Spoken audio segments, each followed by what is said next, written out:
জবান খুলে সকলে পড়েন আউযু বিল্লাহি মিনাশ শাইতানির রাজিম বিসমিল্লাহির রহমানির রহিম ইযা أصابتهم مصيبة قالوا إنا لله وإنا إليه راجعون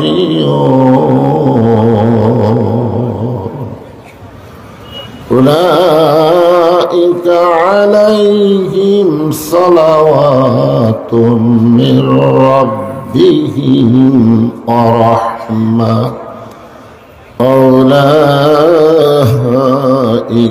هم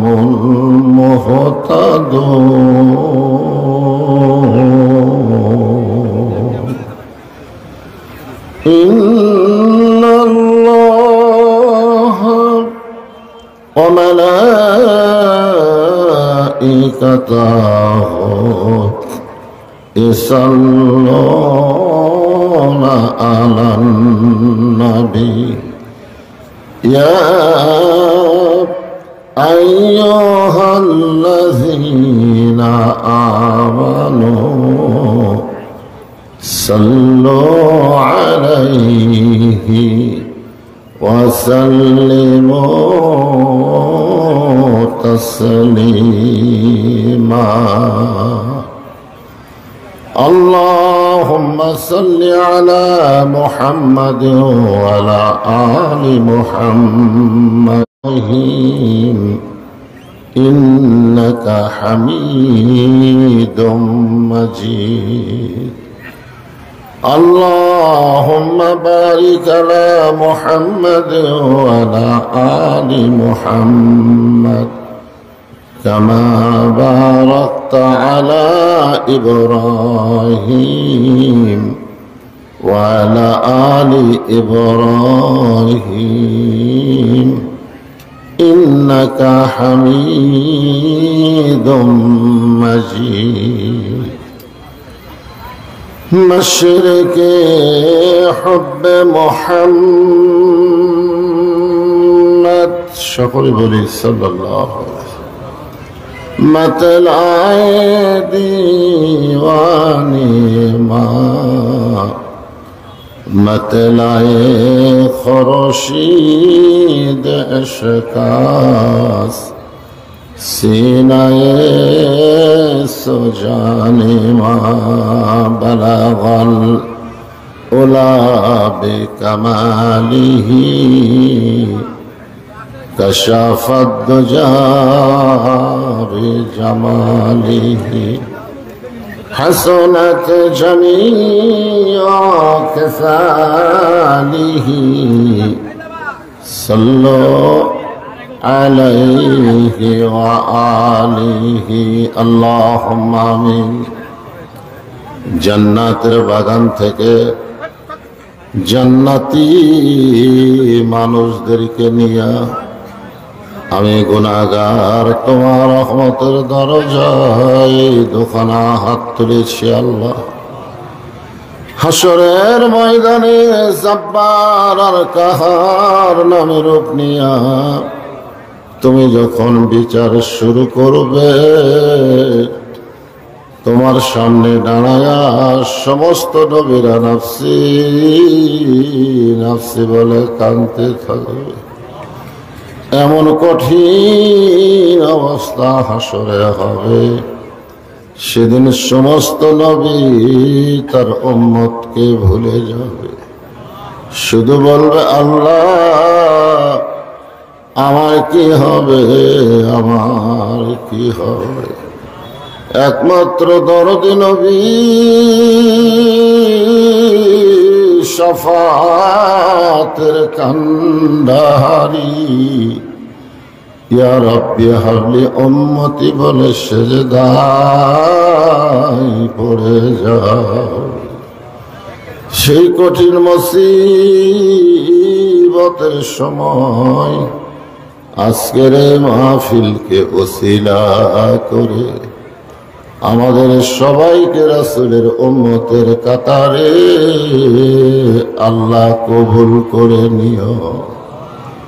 সুবহান রাব্বিকা রাব্বিল ইজ্জাতি আম্মা ইয়াসিফুন ওয়া সালামুন আলাল মুরসালিন আলহামদুলিল্লাহি রাব্বিল আলামিন। লা ইলাহা ইল্লাল্লাহ।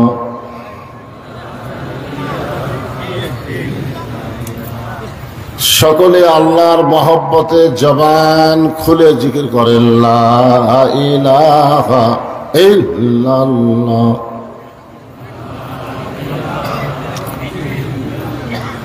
চাঁদ সূরজার গ্রহ তারা আল্লাহ নামের পাগল পারা। চাঁদ সূরজার গ্রহ তারা আল্লাহ নামের পাগল পারা। আমার আল্লাহ নামের এতই দয়া,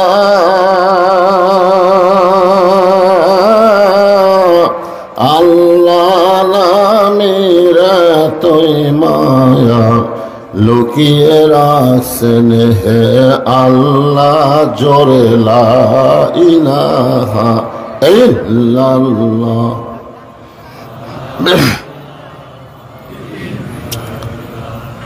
আল্লাহ রাসূল বলেছেন, কোন ব্যক্তি যদি সারা জীবন পাপ করে আর মৃত্যুর সময় এই কলেমার জিকির করতে করতে যদি মারা যায়, শুধুমাত্র কলেমার জিকির জবানে জারি থাকার কারণে আল্লাহ তার জীবনের সব গুনাহ মাফ করে দেয়।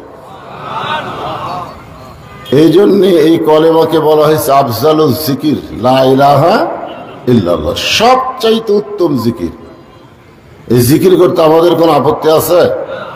তাহলে জবান করে মহব্বতে সকলেই জিকির করি লা ইলাহা ইল্লাল্লাহ, লা ইলাহা। যার দিলে আছে আমার আল্লাহর ভয়, কার ভয়? যার মনে আছে আল্লাহর ভয়, আল্লাহ আল্লাহ সব সময়। আহার নিদেরা ভালো লাগে না এই দুনিয়া, ভালো লাগে না, ভালো লাগে শুধু আল্লাহ জোরে লা ইলাহা ইল্লাল্লাহ, লা ইলাহা ইল্লাল্লাহ, লা ইলাহা ইল্লাল্লাহ, লা ইলাহা ইল্লাল্লাহ, লা ইলাহা ইল্লাল্লাহ, লা ইলাহা। পাহাড় পর্বত নদ নদী এ নাম গাহে নিরবধি। পাহাড় পর্বত নদ নদী এ নাম গাহে নিরবধি। আমার আল্লাহ নামের এতই মধু,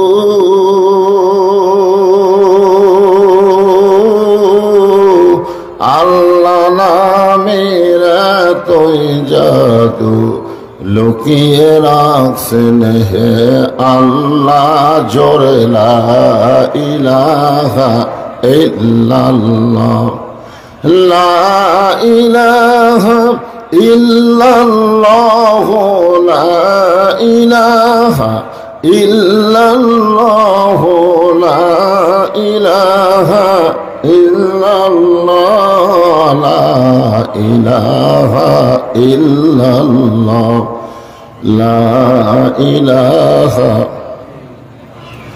লা ইলাহা ইল্লাল্লাহু মুহাম্মাদুর রাসূলুল্লাহ।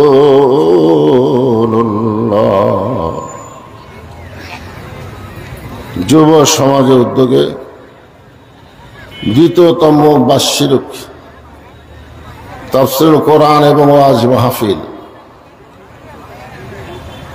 হাটনগর ময়দানে আজকের এই মাহফিল আল্লাহ তাআলা যিনাকে সম্মানিত সভাপতির আসনে কবুল করেছেন, জনাব মোহাম্মদ আব্দুল হাকিম, সম্মানিত সহসভাপতি জনাব মোহাম্মদ রুহুল আমিন, আজকের এই মাহফিলের সম্মানিত সভাপতি দ্বয়কে অন্তরের অন্তঃস্থল থেকে আমি শুভেচ্ছা জ্ঞাপন করছি।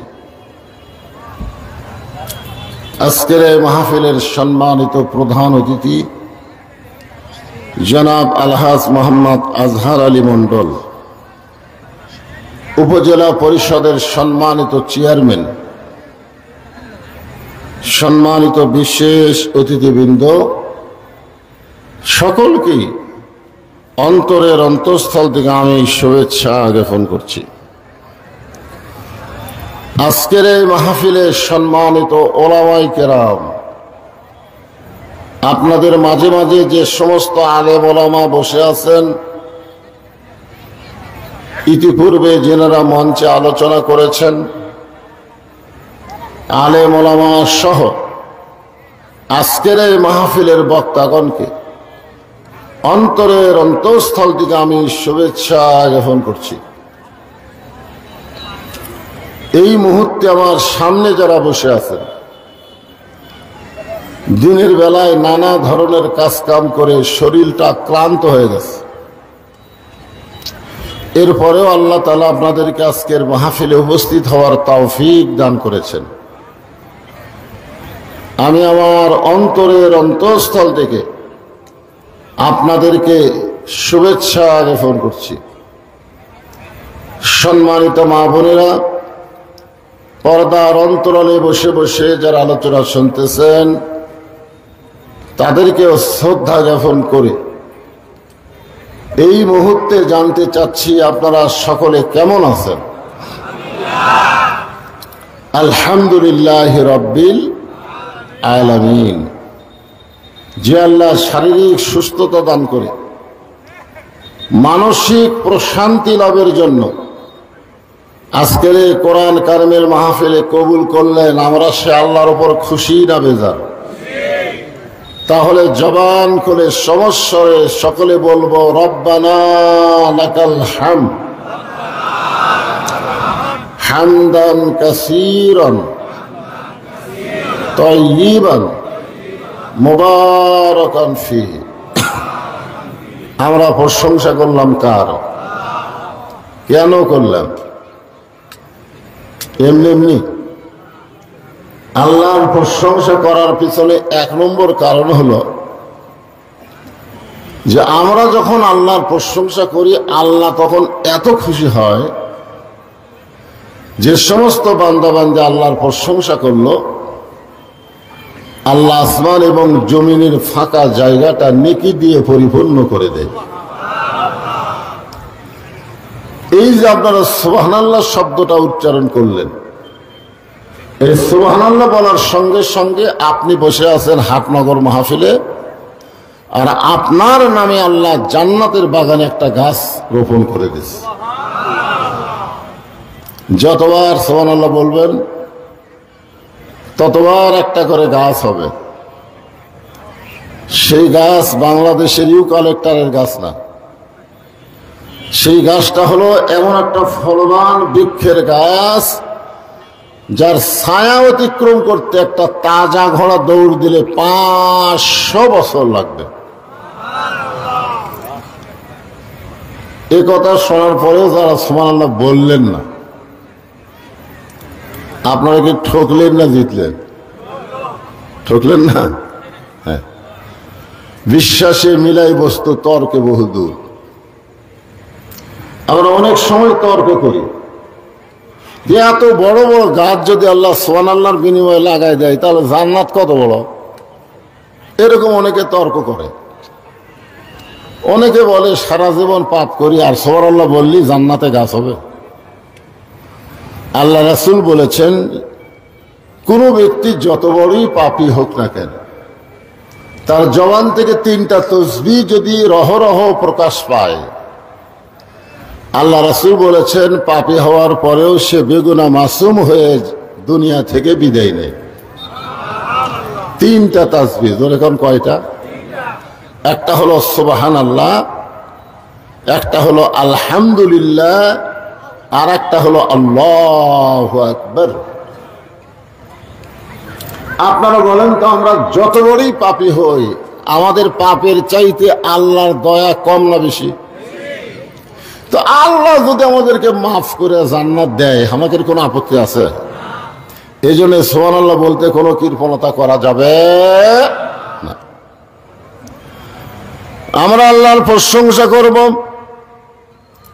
এই কারণেই বেশি বেশি যে আল্লাহ তাআলা জন্মগতভাবে আমাদেরকে মুসলমানের ঘরে কবুল করেছেন। এই দুনিয়াতে যত ধর্ম আছে, পৃথিবীতে বহু ধর্ম আছে না নাই? আপনারা বলেন সব ধর্ম কি ঠিক? সব ধর্ম ঠিক? ধর্মের মালিককে? সে আল্লাহ যদি বলেন ওয়ামান ইয়াবতাগি গায়রাল ইসলাম দীনান ফালাই ইয়াকবালা মিনহু, ইসলাম ছাড়া অন্য কোন ধর্মকে যদি গ্রহণ করে আল্লাহ বলেছেন সেইটা কবুল করা হবে না। আল্লাহর এই কথার দ্বারা প্রমাণ হলো একমাত্র ধর্মের নাম কি? আর ইসলাম ছাড়া যত ধর্ম আছে সব ধর্ম হলো ভুয়া। জোরে বলেন সব ধর্ম কি? আরো জোরে বলেন ভুয়া। ভুয়া। আসল ধর্ম কিন্তু একটাই। আর ভাগ্যগুণে আমরা সেই ধর্মের ভিতরেই মুসলমানের ঘরে জন্ম নিবার পারছি। খুশি না বেজার? আল্লাহ ইচ্ছা করলে আমাদেরকে হিন্দুর ঘরে পাঠাবার পারতেন, আল্লাহ ইচ্ছা করলে ইহুদি খ্রিস্টানদের ঘরে আমাদের পাঠাবার পারতেন, কিন্তু আল্লাহ সেই সকল ঘরে না পাঠায়া রুহের জগতে আমাদের রুহগুলো কেমন পছন্দ করলেন, যার কারণে মুসলমানের ঘরে আমাদেরকে কবুল করেছে। এখান থেকে প্রমাণ হলো দুনিয়াতে না রুহের জগতেই আল্লাহ আমাদেরকে পছন্দ করেছে। এখন ঠিক কিনা? আর যার কারণে আমরা মুসলমানের ঘরে কবুল হয়েছি। আল্লাহর প্রশংসা করার কারণ হলো আল্লাহ শুধু মুসলমানের ঘরে আমাদেরকে কবুল করে নাই, আল্লাহ আমাদেরকে বিশ্ব নবীর উম্মাত হিসাবে কবুল করেছে। আপনারা বলেন তো বিশ্ব নবীর উম্মত হওয়ার পারলে তাদের লাভ কি? আল্লাহ রাসূল বলেছেন তুমি যত পাপই করো, তুমি যদি সারা জীবন পাপ করো আর মরার সময় যদি ঈমান নিয়ে মরতে পারো, আমি রাসূল ওয়াদা করতেছি তোমাকে ওকালতি করে বারিশটারি করে আল্লাহর কাছে তোমার কাছে জেরা করে তোমাকে জান্নাতে পৌঁছাই দিব। এত বড় সুযোগ আল্লাহ আমাদেরকে দান করেছেন বিশ্ব নবীর উম্মত হওয়ার কারণে। খুশি না বেজার? তাহলে জবান খুলে আর একবার বলি আলহামদুলিল্লাহ। আল্লাহর প্রশংসা করার কারণ হলো আপনারা যে কোরআন থেকে তাফসীর শুনবেন, যে কোরআন থেকে আপনারা আলোচনা শুনবেন, এই কোরআনকে আল্লাহ তাআলা আমাদের জন্য হেদায়েত স্বরূপ দান করেছেন। হেদায়েত মানে কি? হেদায়েত মানে বোঝেন না? হেদায়েত মানে জীবন ব্যবস্থা। আপনারা বলেন এ কোরআনের মধ্যে সব কিছু আছে না নাই? এই জন্যে কোরআনের প্রথমে আল্লাহ বললেন জালিকাল কিতাবু লা রাইবা ফীহি হুদাল্লিল। হুদাল্লিলের পর কি হবে? সবাই কন না কেন? আয়াত তো কমন আয়াত। এই মুত্তাকিন বলার পিছনে ওয়াজ আছে, এই জন্য সবাই বলেন জালিকাল কিতাবু লা রাইবা ফি হুদাল লিল মুত্তাকিন। আল্লাহ যদি বলতো হুদাল লিন নাস, কিন্তু আল্লাহ হুদাল লিন নাস না বলে মুত্তাকিন বলার পিছনে কারণ হলো আবু জেহেল কোরআন শুনেছে কিন্তু কোরআনকে গ্রহণ করেনি। আজ আমাদের বাংলাদেশে অনেকে আবু জেহেল গোষ্ঠী ঘন্টার পর ঘন্টা কোরআন শোনে কিন্তু কোরআনকে গ্রহণ করে না, ঠিক কিনা বলেন? আপনারা বলেন তো, শুধুমাত্র কোরআন শোনার জন্য আল্লাহকে এই দুনিয়াতে কোরআন পাঠাইছেন। কোরআন শুধু শুনলে হবে না, কোরআনকে বাস্তব জীবনে গ্রহণ করা লাগবে। আবু জেহেল কোরআন শুনেছে, আপনারা তো আমার সামনে বসে কোরআন শুনতেছেন। আবু জেহেল নবীর সামনে বসে কোনোদিন কোরআন শোনার সাহস পায়নি। নবী যখন রাতের বেলা কোরআন পড়তেন, আবু জেহেল সূরের মতন চুপি চুপি ঘরের বাহির থেকে কোরআন শরীফ শুনতেন, আর সকালবেলা এসে কোরআনের পক্ষে রেজাল্ট দিতেন। এত সুন্দর কোরআনের বাণী, রাতটা কোন দিক দিয়ে গেল আমি বুঝবারই পারিনি। সুবহানাল্লাহ কন্যা গান। আপনারা বলেন তো, আবু জেহেল কথা কি খারাপ কইছে? খারাপ কইছে? এত সুন্দর কোরআনের বাণী, রাতটা কোন দিক দিয়ে গেল আমি বুঝবারই পারিনি।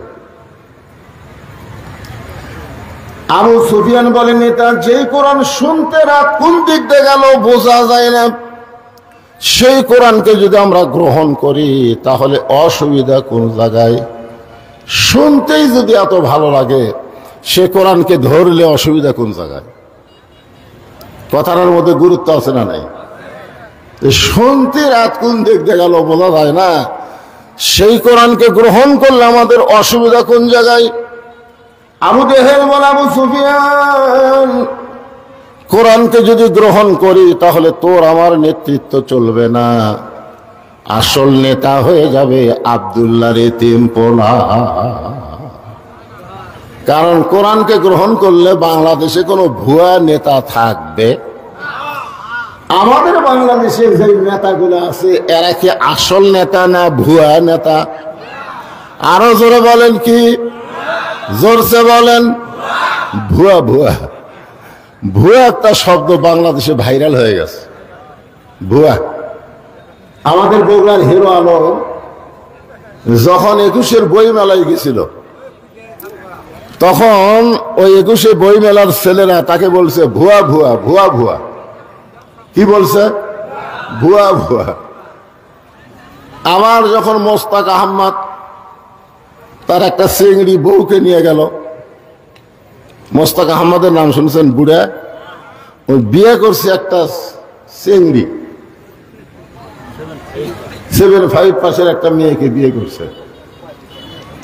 যদি মোস্তাক আহমদ তার বউকে বোরকার মধ্যে রাখতো তাহলে কিন্তু ভুয়া ভুয়া শব্দ শোনা লাগতো না। জনগণ ঠিক কিনা? কারণ বোরকার মধ্যে যখন কোনো মেয়ে মানুষ থাকে, ওই বুড়ি না ছুড়ি বাইরে থেকে বোঝা যাবে। কিন্তু মোস্তাক আহমদ বউটাকে বোরকার মধ্যে না রেখে বেপরদা ভাবে যখন 21-এর বই মেলায় গেল, ওই বুড়ার সঙ্গে ওই ছুরিরে মানুষ পছন্দ না করে ভুয়া ভুয়া ভুয়া ভুয়া শব্দ উচ্চারণ করলো। আর একটা নেতা আছে বাংলাদেশে, যেই নেতা বিসমিল্লাহ ঠিক মতো কবার পারে না। বিসমিল্লাহ কোতে কি কয়। ওই নেতা যখন বাংলাদেশের বই মেলায় গেল, তখন ওই নেতাকেও ভুয়া ভুয়া শব্দ বলে তাকে তাড়াইয়া দিল। এখন আমরা আজকে বলবো, ভুয়া শব্দটা আল্লাহর কোরআন অনুযায়ী যেই নেতারা চলবে না, মানুষের তৈরি মতো যেই নেতারা চলে, এরা কি আসল নেতা না ভুয়া নেতা? ভুয়া নেতা। তো ভুয়া নেতা কতদিন চলবে? যতদিন মানুষ কোরআন শুনবে, কোরআনকে গ্রহণ করবে না। মানুষ যখন কোরআনকে গ্রহণ করবে তখন বাংলার জমিনে আর কোনো ভুয়া নেতা চলবে না। জনগণ কথা ঠিক কি না? কারণ আল্লাহ কোরআনে বলেছেন সামিনা ওয়া তাআনা, শুধু শুনলে হবে না, এটাকে গ্রহণ করা লাগবে। আগে এখানে গান হতো, আমি শুনলাম যে এই ফিল্ডটাকে গান হতো, কনসার্ট হতো, কিন্তু ছেলেরা সেইটা বাদ দিয়ে এই তাফসীরুল কোরআন মাহফিল করেছে। এতে কি আপনারা খুশি না বেজার? তাহলে জবান খুলে আর একবার বলি আলহামদুলিল্লাহ। এখন যেই ছেলেরা আজকে কোরআনের মাহফিল করতেছে, ওই ছেলেদের এক নম্বর শর্ত হলো শুধু কোরআনের মাহফিল করলে হবে না, আল্লাহর কোরআনকে বাস্তবে গ্রহণ করা লাগবে। আপনারা বলেন তো, এই কোরআনকে গ্রহণ করতে গেলে এক নম্বর শর্ত কি? না, নামাজ হবে। এই কোরআনকে গ্রহণ করতে গেলে, কোরআনকে ধরতে গেলে এক নম্বর শর্ত হলো লা ইয়ামাসসুহু ইল্লাল মুতাহহারুন। তুমি ততক্ষণ পর্যন্ত কোরআন শরীফ স্পর্শ করতে পারবা না যতক্ষণ তুমি পবিত্র না হবা। তাহলে যেই কোরআনকে ধরতে পবিত্র হওয়া লাগে, সেই কোরআনকে মানুষ যখন গ্রহণ করবে, ওই মানুষটা তখন কেমন মানুষ হবে? আবু জেহেল কোরআনকে শুনেছে, গ্রহণ করে নাই, আর হযরত আবু বকর শুধু কোরআন শোনে নাই, কোরআনকে গ্রহণ করেছে। যেরকম কথা ঠিক কিনা? কাফেরদের মধ্যে এক নম্বর হলো আবু জেহেল, আর মুসলমানের মধ্যে এক নম্বর হলো আবু বকর। এখান থেকে প্রমাণ হয়ে গেল শুধু কোরআন শুনলে হবে না, বাস্তবে কোরআনকে গ্রহণ করা লাগবে। আমার সামনে যে হাজার হাজার আল্লাহর বান্দারা বসে আছেন, আপনারা বলেন আপনারা কি আবু জেহেল হবেন না আবু বকর হবেন? আবু বকর হবেন। তাহলে আবু বকর হবার গেলে কোরআনকে শুধু শুনলে হবে না, এই কোরআনকে বাস্তবে গ্রহণ করা লাগবে। এই কোরআনকে গ্রহণ করার জন্য পৃথিবীর সবচাইতে খারাপ মানুষ, যিনি নাঙ্গা তরবারি নিয়ে নবীকে হত্যা করতে গেছিল, এই কোরআনকে গ্রহণ করার কারণে আল্লাহ তাকে বাংলাদেশের মতন ৯৬টা দেশের খলিফা বানায়া দিল। সবচাইতে খারাপ আবু জেহেল কিন্তু নবীকে মারার পরিকল্পনা করছে, কিন্তু উমর ফারুক নবীকে মারার পরিকল্পনা করে নাই, ডাইরেক্ট মারার জন্য অস্ত্র ধারণ করেছে। জোরেখান কথা ঠিক কিনা? তাহলে হিসাব করে দেখা যায় ইসলাম গ্রহণ করার আগে আবু জেহেল চাইতে উমর ফারুক বেশি খারাপ ছিল, ঠিক কিনা বলেন?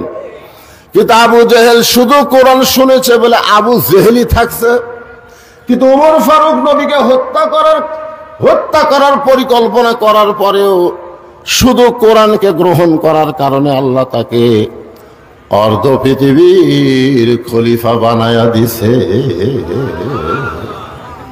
আল্লাহর কোরআনকে গ্রহণ করার পরে হযরত উমর যখন অর্ধ পৃথিবীর খলিফা, তখন উমর ফারুকের অহংকার কেমন? আজকে আমাদের উপজেলা চেয়ারম্যান, এমপি সাহেব, মন্ত্রী সাহেব, এদের যা মশাল ভাই, যেরকম কথা ঠিক কিনা? সেই হিসাবে হযরত উমরের তো একটা অহংকার থাকার কথা, যে বাংলাদেশের মতন ৯৬টা দেশের খলিফা আমি, আমার একটা মশাল নাই, আমি কি হনুরে? আল্লাহর কোরআনকে গ্রহণ করার কারণে হযরত উমরের চরিত্রটা এমন হলো যে জুমার দিনে তিনি খুতবা দিচ্ছেন হাজার হাজার সাহাবীদের সামনে। এমন সময় মাঝখান থেকে এক সাহাবী দাঁড়িয়ে বলতেছে, ইয়া আমিরুল মুমিনিন, আপনার খুতবা আমরা শুনবো না। যে বলছে আপনার খুতবা শুনবো না, ওমর ফারুক দ্বিতীয় কোনো কথা বলে নাই, চোখের পানি বের করে বলতেছে, ভাই আমার খুতবা না শোনার পিছনে কারণ কি?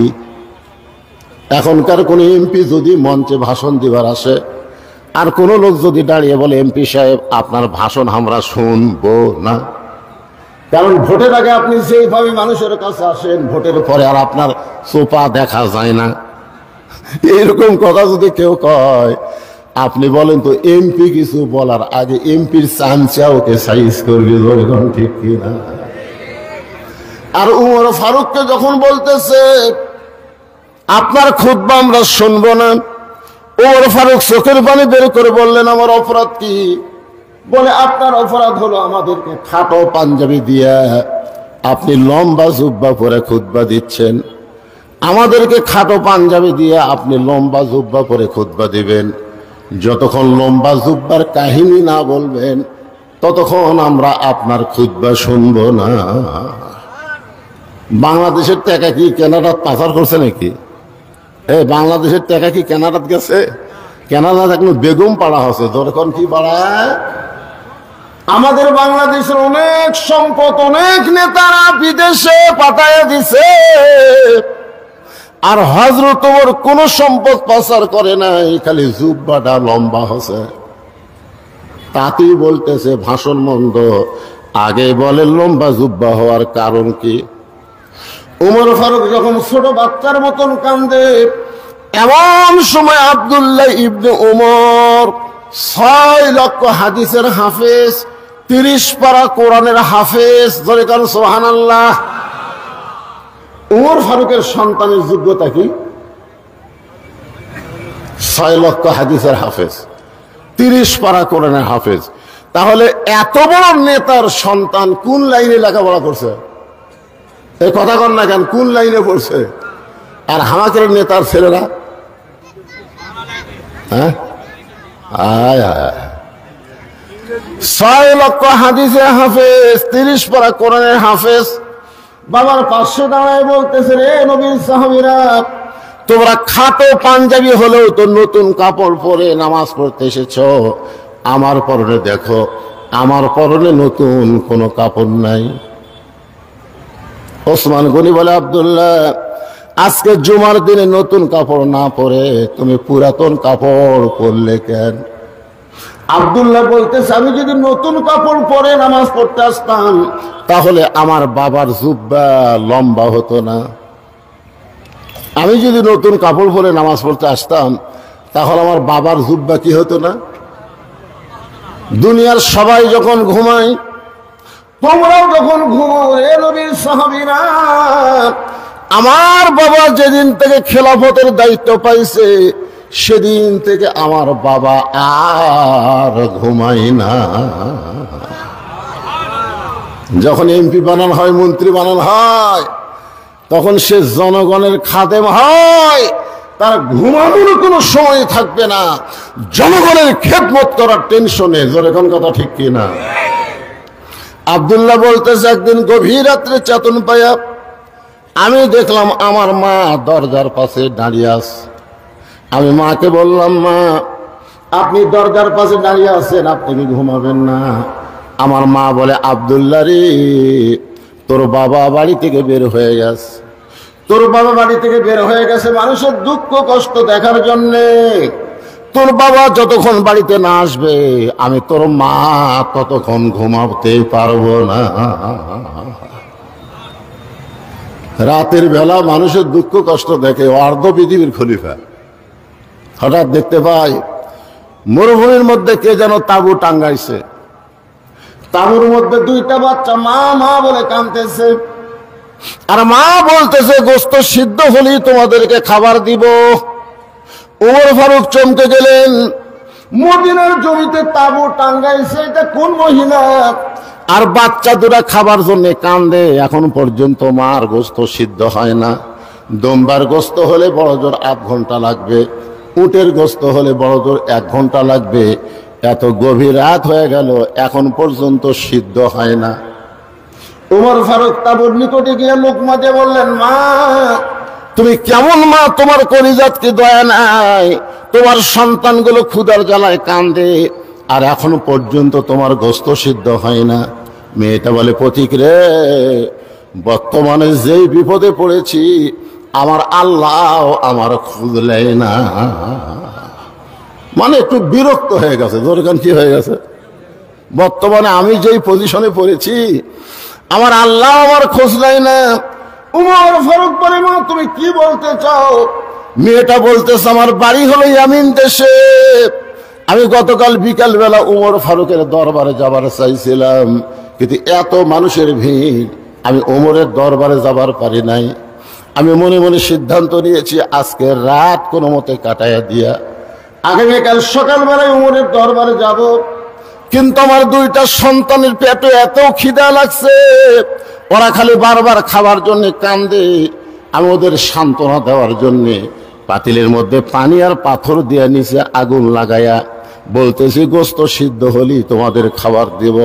আমি মনে করেছিলাম এই গোস্ত সিদ্ধ হওয়ার কথা শুনে এক সময় আমার দুইটা সন্তান ঘুমায় যাবে, কিন্তু এদের পেটে এত ক্ষুধা, ওরা ঘুমাবার পারতেছে না। আমার মনে হয় আজকে রাত আমার সন্তান দুইটা ক্ষুধার জ্বালায় বাঁচবে না। সঙ্গে সঙ্গে হযরত ওমর বললেন, মা আর কষ্ট করো না, একটু ধৈর্য ধারণ করো। মাকে একটু ধৈর্য ধারণ করার কথা বলে অর্ধ পৃথিবীর খলিফা পাগলের মতন বাইতুল মালের দরজায় এসে ডাক দিলেন, আসলাম তাড়াতাড়ি খাবার এক বস্তা আমার মাথায় উঠাইয়া দে। আসলাম বলতেছি, আমিরুল মুমিনিন, আমি হলাম চাকর আর আপনি হলেন খলিফা, কোথায় বস্তা নিয়ে যাওয়া লাগবে আমারে বলেন, আমি মাথায় করে নিয়ে যাব। ওমর ফারুক বলে, আসলাম রে, একজনের পাপের বোঝা আর একজন কেউ মাথায় নিবে না, দে তাড়াতাড়ি বস্তা আমার মাথায় উঠাইয়া দে। আসলাম কি করবে? ওমর ফারুকের মাথায় যখন খাবার বস্তা উঠাইয়া দেয়, ওমর ফারুক এত জোরে দৌড় মারে, পিছন দিক থেকে আসলাম চিল্লায় বলে, আমিরুল মুমিনিন, এত জোরে দৌড় মারলে আপনি পড়ে গিয়ে আপনার কষ্ট হবে। ওমর কান্দের বলে, আসলাম রে, সময় মতো যদি জাগা মতো যাবার না পারি তাহলে জাহান্নামের আগুনকে আল্লাহ ওমর পুড়াইয়া দিবে। এক দৌড়ে তাবুর কাছে গিয়ে বললেন, মা বস্তার মধ্যে খাবার আছে, রুটি আর হালুয়া তৈরি করো। মা রুটি হালু তৈরি করে ওই ওমর ফারুকের হাতে যখন দেয়, ওমর ফারুক দুইটা সন্তানকে দুই উরাতের উপরে নিয়ে রুটি হালুয়া যখন মুখে দেয়, দুই বাচ্চা ওমর ফারুকের চেহারা দিকে ফ্যাল ফ্যাল করে তাকায় থাকে। বাবা মারা গেছে, বাবার দরদ আমরা কোনোদিন পাই নাই। আমার এতিম সন্তান, তোমার এত দরদ পাইছি গো, তুমি কে, তোমার পরিচয় কি? ওমর ফারুক দুই হাত তুলে বলতেছে, আল্লাহ এ অধমকে জাহান্নামের আগুন থেকে তুমি বাঁচাইয়া দাও। মা বলতেছে, কে গো পতি, জাহান্নামের আগুন থেকে বাঁচার জন্য তুমি কেন কাঁদতেছো? আমি জানি মানুষ ভালো, কিন্তু জীবনে ভালো মানুষকে আমি চোখে দেখি নাই। আজকে একজন ভালো মানুষকে দেখলাম। ওমরকে যদি আল্লাহ মদিনার খলিফা না বানায়া তোমারে যদি মদিনার খলিফা দিত, তাহলে আল্লাহর মদিনা যেন দুনিয়ার জান্নাত হয়ে যেত। আব্দুল্লাহ বলে, সাহাবীরা রে, আমার বাবার লম্বা জুব্বা দেখে তোমরা লোকমা দিয়া খুতবা বন্ধ করেছো। আমার পরনে তাকায় দেখো, আমার পরনে লম্বা, আমার পরে নতুন কোনো কাপড় নাই। আমি আব্দুল্লাহ যখন ঘুমাইয়াছিলাম, আমার বাবা চুপি চুপি আমার দরজায় গিয়ে ডাকতেছে, আব্দুল্লাহ আব্দুল্লাহ আব্দুল্লাহ। আমি আব্দুল্লাহ চমকে গিয়ে দরজা খুলে দেখলাম বাবার হাতে নতুন একটা কাপড়। আমি খুশি হয়ে বললাম, নেতার বেটা হয়ে লাভ আছে। নেতার বেটা হয়ে কি আছে? লাভ আছে। বাইতুল মাল থেকে একটা কাপড় আমাকে দেওয়া হয়েছে, আর গভীর রাত্রে আর একটা কাপড় আপনি আমাকে দিবার আইছেন। নেতার বেটা না? R1 5 চালায়, বলে কোন কি 5 চালায়? নেতার বেটা হয়ে লাভ আছে। বাইতুল মাল থেকে আমার এক টুকরা কাপড় দিছে, আবার গভীর রাত্রে আমাকে আর একটা দিবার আইছেন। সঙ্গে সঙ্গে ওমর ফারুক আল্লাহর কোরআন থেকে তেলাওয়াত করলেন, ইন্নাল্লাহা ইয়ামুরুকুম আন তুআদ্দুল আমানাতি ইলা আহলিহা ওয়া ইযা হাকামতুম বাইনান নাস আন তাহকুমু বিল আদল। সবাই আল্লাহু আকবার কর না কেন? বাংলাদেশে কিছু বড় বড় দল আছে, এরা আল্লাহু আকবার করার চায় না। ওদের মিছিলে বহু স্লোগান আছে, কেউ যদি ভুল করে আল্লাহু আকবার কয়, ঘাট ধরে বের করে দেবে। যেরকম ঠিক কিনা? এটা আমাদের দলের তো আল্লাহু আকবার নাই, তুই আল্লাহু আকবার কোথায় পেলি? তা আপনাদের কি সেই দলের মানুষকে ভাই? তা আল্লাহু আকবার কোথায়? কোরআনের তেলাওয়াত শুনলে আল্লাহ বলেছেন যাদাতুহুম ঈমানান, আল্লাহ তার ঈমান বাড়ায় দেয়। আর ঈমান বাড়ানোর লক্ষণ হলো চুপ করে থাকা না, বাতিলের বিরুদ্ধে তাকবীর দেওয়া। জোরে বলেন কথা ঠিক কিনা? আপনি জানেন মুসলমানের সবচাইতে বড় শক্তি হলো তাকবীর। সবচাইতে বড় শক্তির নাম কি? তাকবীর।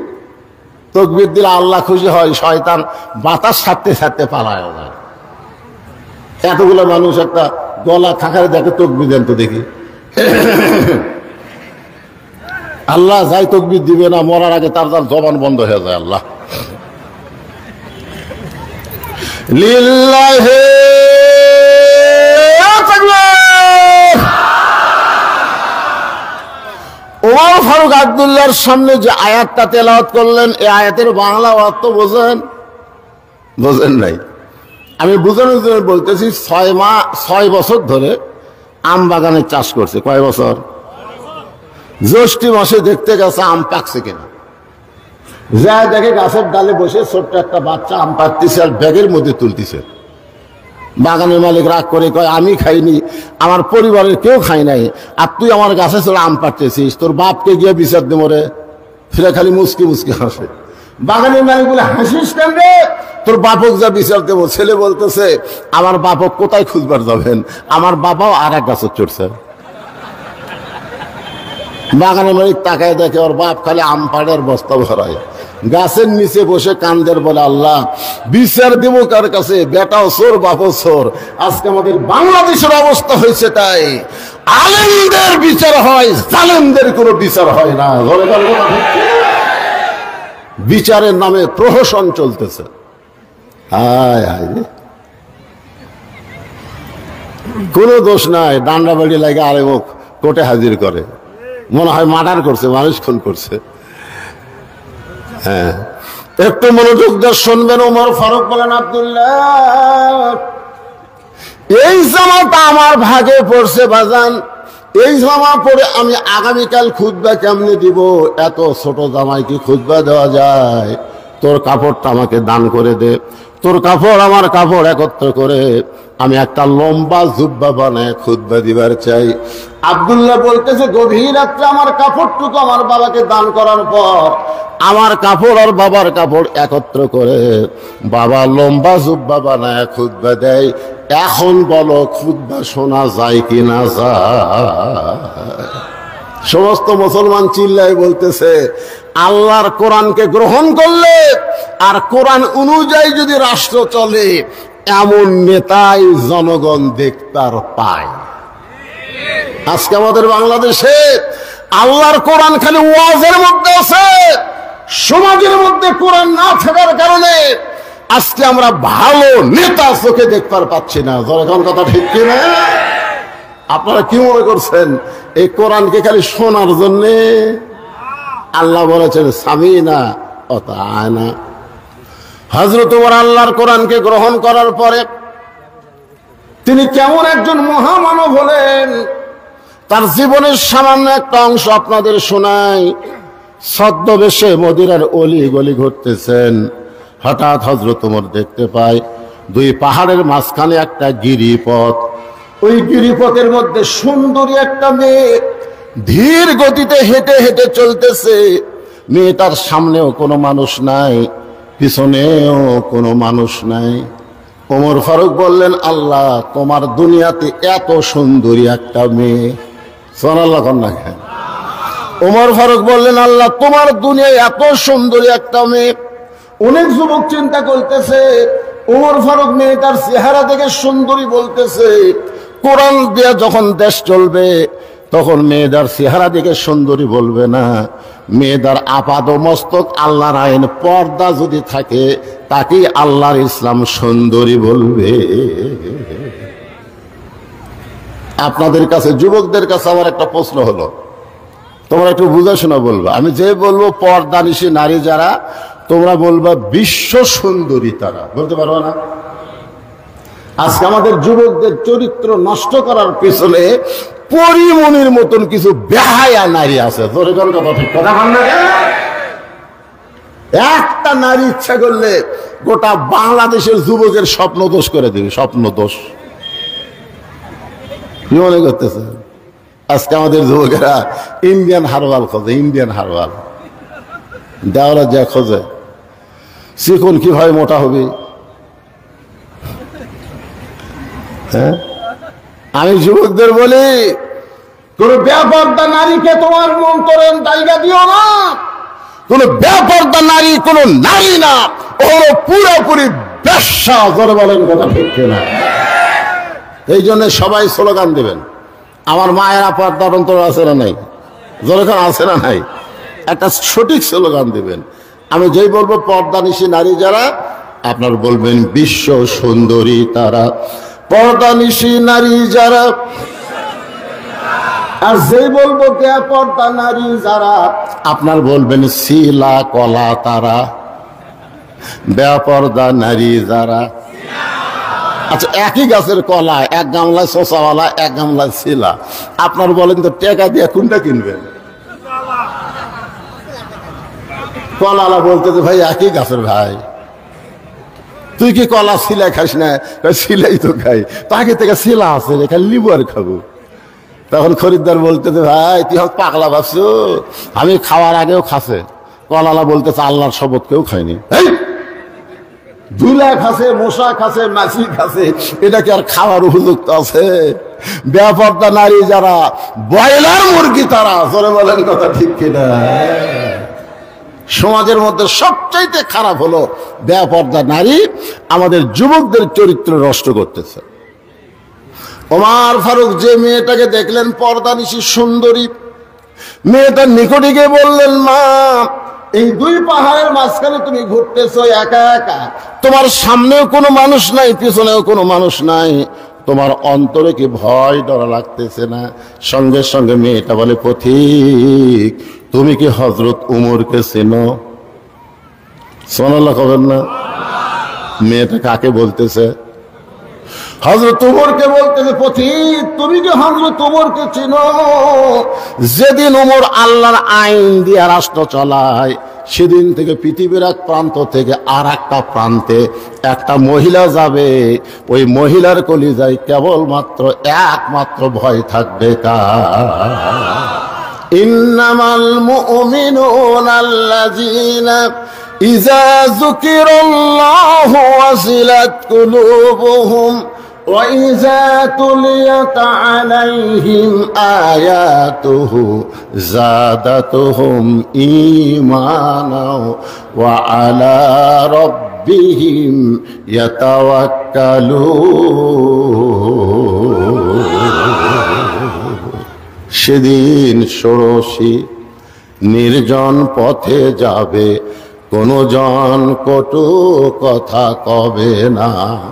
পথে আর প্রান্তরে সম্পদের মোহে পড়ে খুন আর হাসানি হবে না।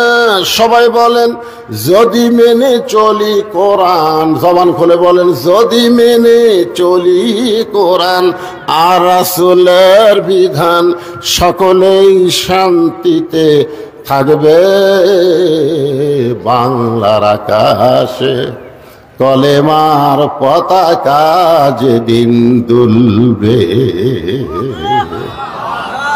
রে যুবকেরা, এই মোবাইল মারতেছে রে,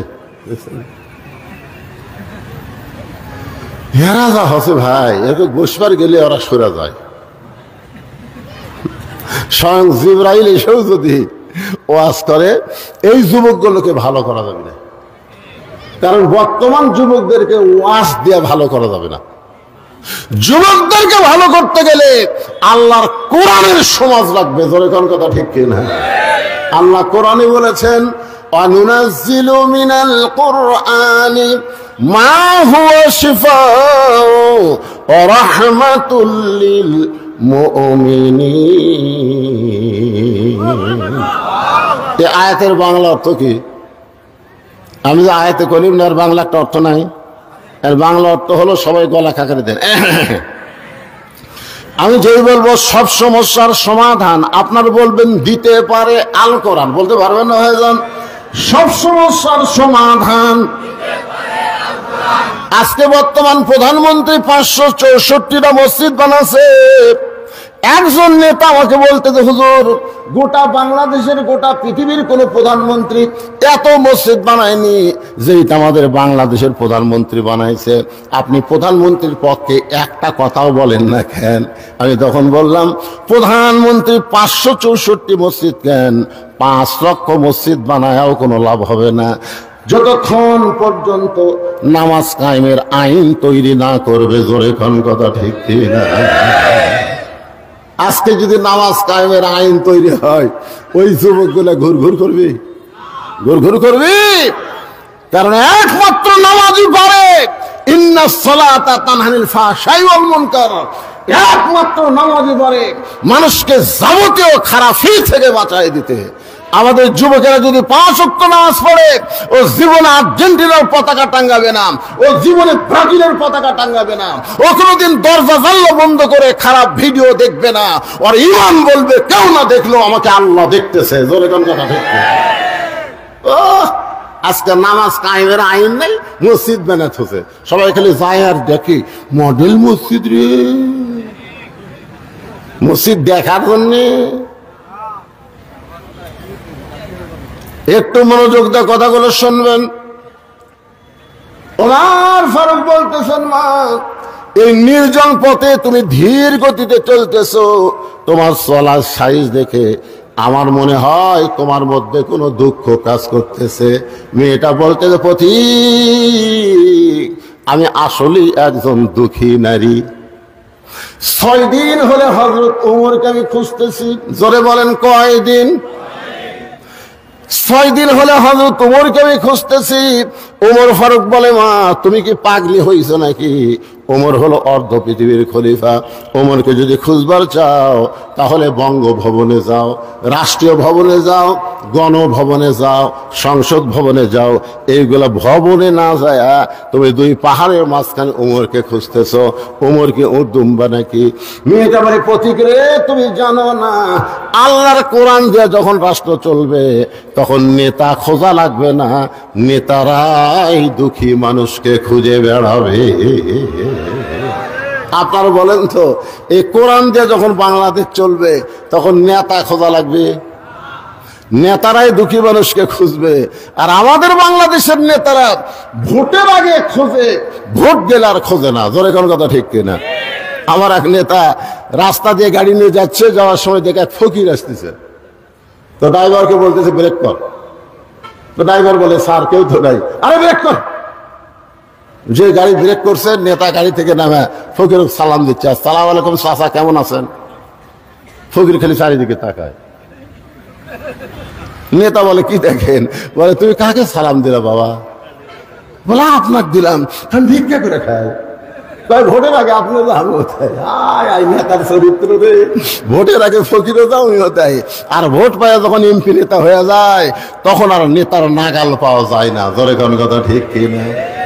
মেয়েটা বলতেছে, পথিক আমার ঈমান বলতেছে 6 দিন হলে হযরত ওমরকে আমি খুঁজতেছি, আর 1-8 দিনের মধ্যেই হযরত ওমরকে আমি পেয়ে যাব।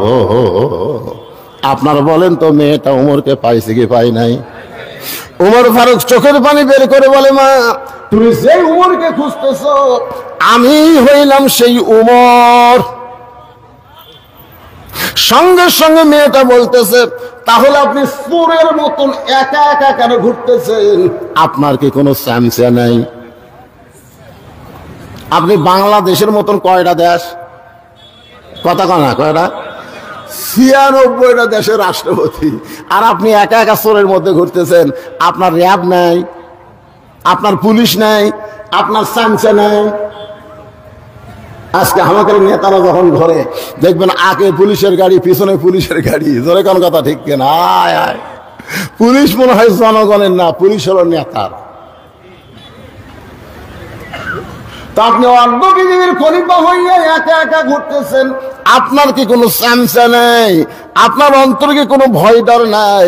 আপনাকে কেউ যদি হত্যা করে, ওমর ফারুক বললেন, ওয়া আলা রাব্বিহিম ইয়াতাওয়াক্কালুন।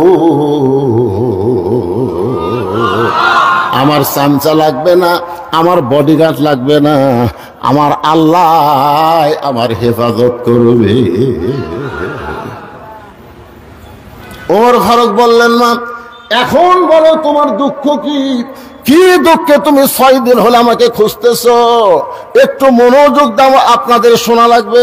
মেয়েটা বলতেছে, এই মুহূর্তে আমার জীবনের সবচাইতে বড় দুঃখ হলো 6 বছর বয়সে ঈমান গ্রহণ করেছি, শুধু ঈমান গ্রহণ করার অপরাধে 12 বছর আমাকে জেলখানায় বন্দি জীবন কাটাতে হয়েছে। আপনারা বলেন তো, মেয়েটার অপরাধ কি?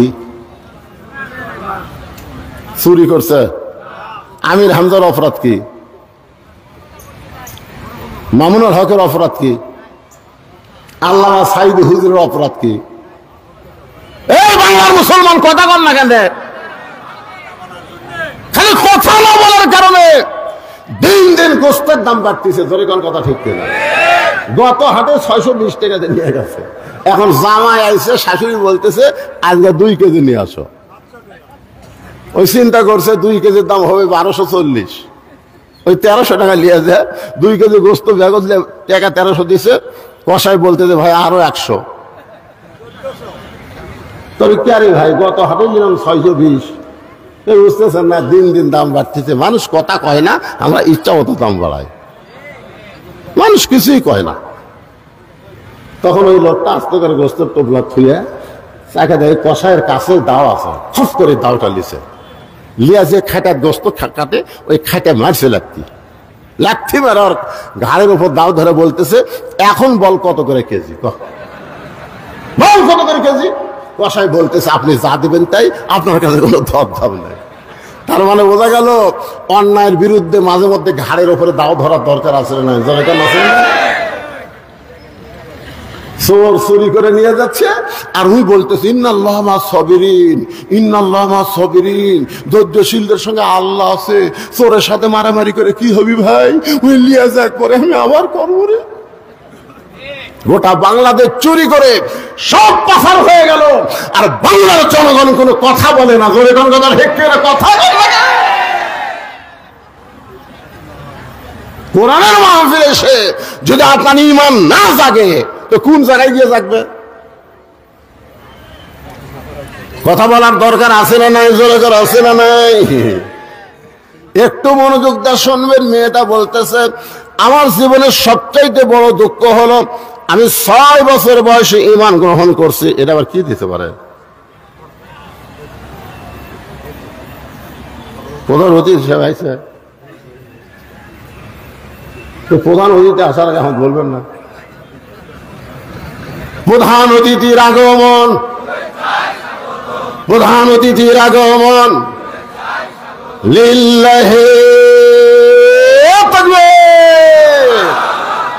গত টার্মেও যিনি উপজেলা চেয়ারম্যান ছিল, আল্লাহ তাআলা তুইজ্জু মান তাশা, সম্মানের মালা এইবারও তার গলায় পরায় দিছে। সেই নেতা, বর্ষিয়ান নেতা আজকে আপনাদের মঞ্চে উপস্থিত হয়েছে। উনি আমার তো ওয়াজ এইভাবেই চলবে, অসুবিধা আছে? আপনাদের কোনো সমস্যা আছে? তো এখন নেতা মানুষ, তো আমার ওয়াজ চলবে তো অনেক রাত, কারণ আমি ঘড়ি ধরে ওয়াজ করি না, চলতেই থাকবি 2 ঘন্টা। তাই বলে মনে করেন না যে ফজর বন্ধ হবে। হ্যাঁ, এই যেগুলো চ্যাংড়া ফেঁড়া খারাপ হয়ে এরকম ওর মন খারাপ হয়। কেন বসিস না কেন বারে? তোরা কি পেশাব করে পানি লেস নি কেবা?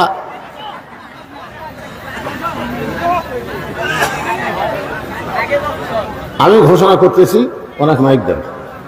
এই মুহূর্তে আপনাদের উপজেলার সম্মানিত চেয়ারম্যান, আজকের মাহফিলের সম্মানিত প্রধান অতিথি আপনাদের সামনে শুভেচ্ছা বক্তব্য দিবেন। আপনার ধৈর্য নিয়ে তার বক্তব্য শোনার পরে আমি যেখানে ওয়াজ স্টপ করছি এখান থেকে আবার একটা না চলবে। সমস্যা আছে? এক ধরে উঠবেন না। এই যে 2-1 উঠছেন, না না না, কিসের 1 নম্বর? দেখা হয়েছে, কথা হয়েছে। জি আলহামদুলিল্লাহ। দেন মাইক দেন, অনেক মাইক আমি ঘোষণা করে দিচ্ছি, মাইক দেন।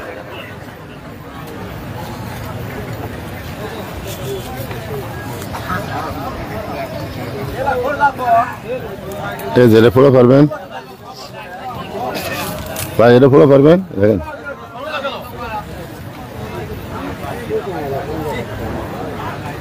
বিদ্রোহ করে হাটপাল যুব সংঘের উদ্যোগে তাফসীরুল কোরআন ওয়াজ মাহফিলের সমাজের সভাপতি জনাব মোহাম্মদ আব্দুল হাকিম কাউন্সিলর দৌড়া পৌরসভা,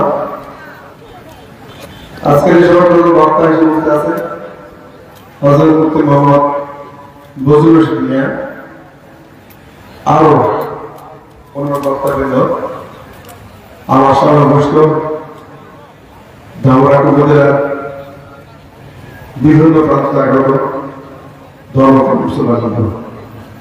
আসসালামু আলাইকুম রহমতুল্লাহ। আপনার মূলত প্রধান বক্তার বক্তব্য শোনার জন্য এসেছেন। উনি আপনাদের সামনে কোরআন হাদিসের আলোকে বিভিন্ন রকম কি বলবো উদাহরণ সহ বক্তব্য উপস্থাপন করছেন। আপনারা আমরা উনি অনেক কিছু এসেছে, যদি আপনার কথাবার্তায় ওনার কথায় অন্তত যদি হেদায়েত হন, কিছু হেদায়েত হন, তাহলে হয়তো এই হাটপাড়া যুব সংঘের উদ্যোগে যে ওয়াজ সার্থক হবে। আর উনি বলে গেলেন, বলা বলে গেলেন, শোনা শুনে গেলেন। আমাদের দেশের প্রধান বক্তাকে বলবো, আমাদের দেশে সামাজিক অবক্ষয় ঘটছে। এটা কি বলবো, সময়ের দোষ, যুগের দোষ।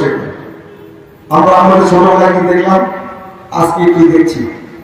আমাদের ছোটবেলায় কি দেখলাম, গরু গাড়ি দেখছি, মা বোনেরা গেছে সুরের সামনে পর্দা দিয়েছে।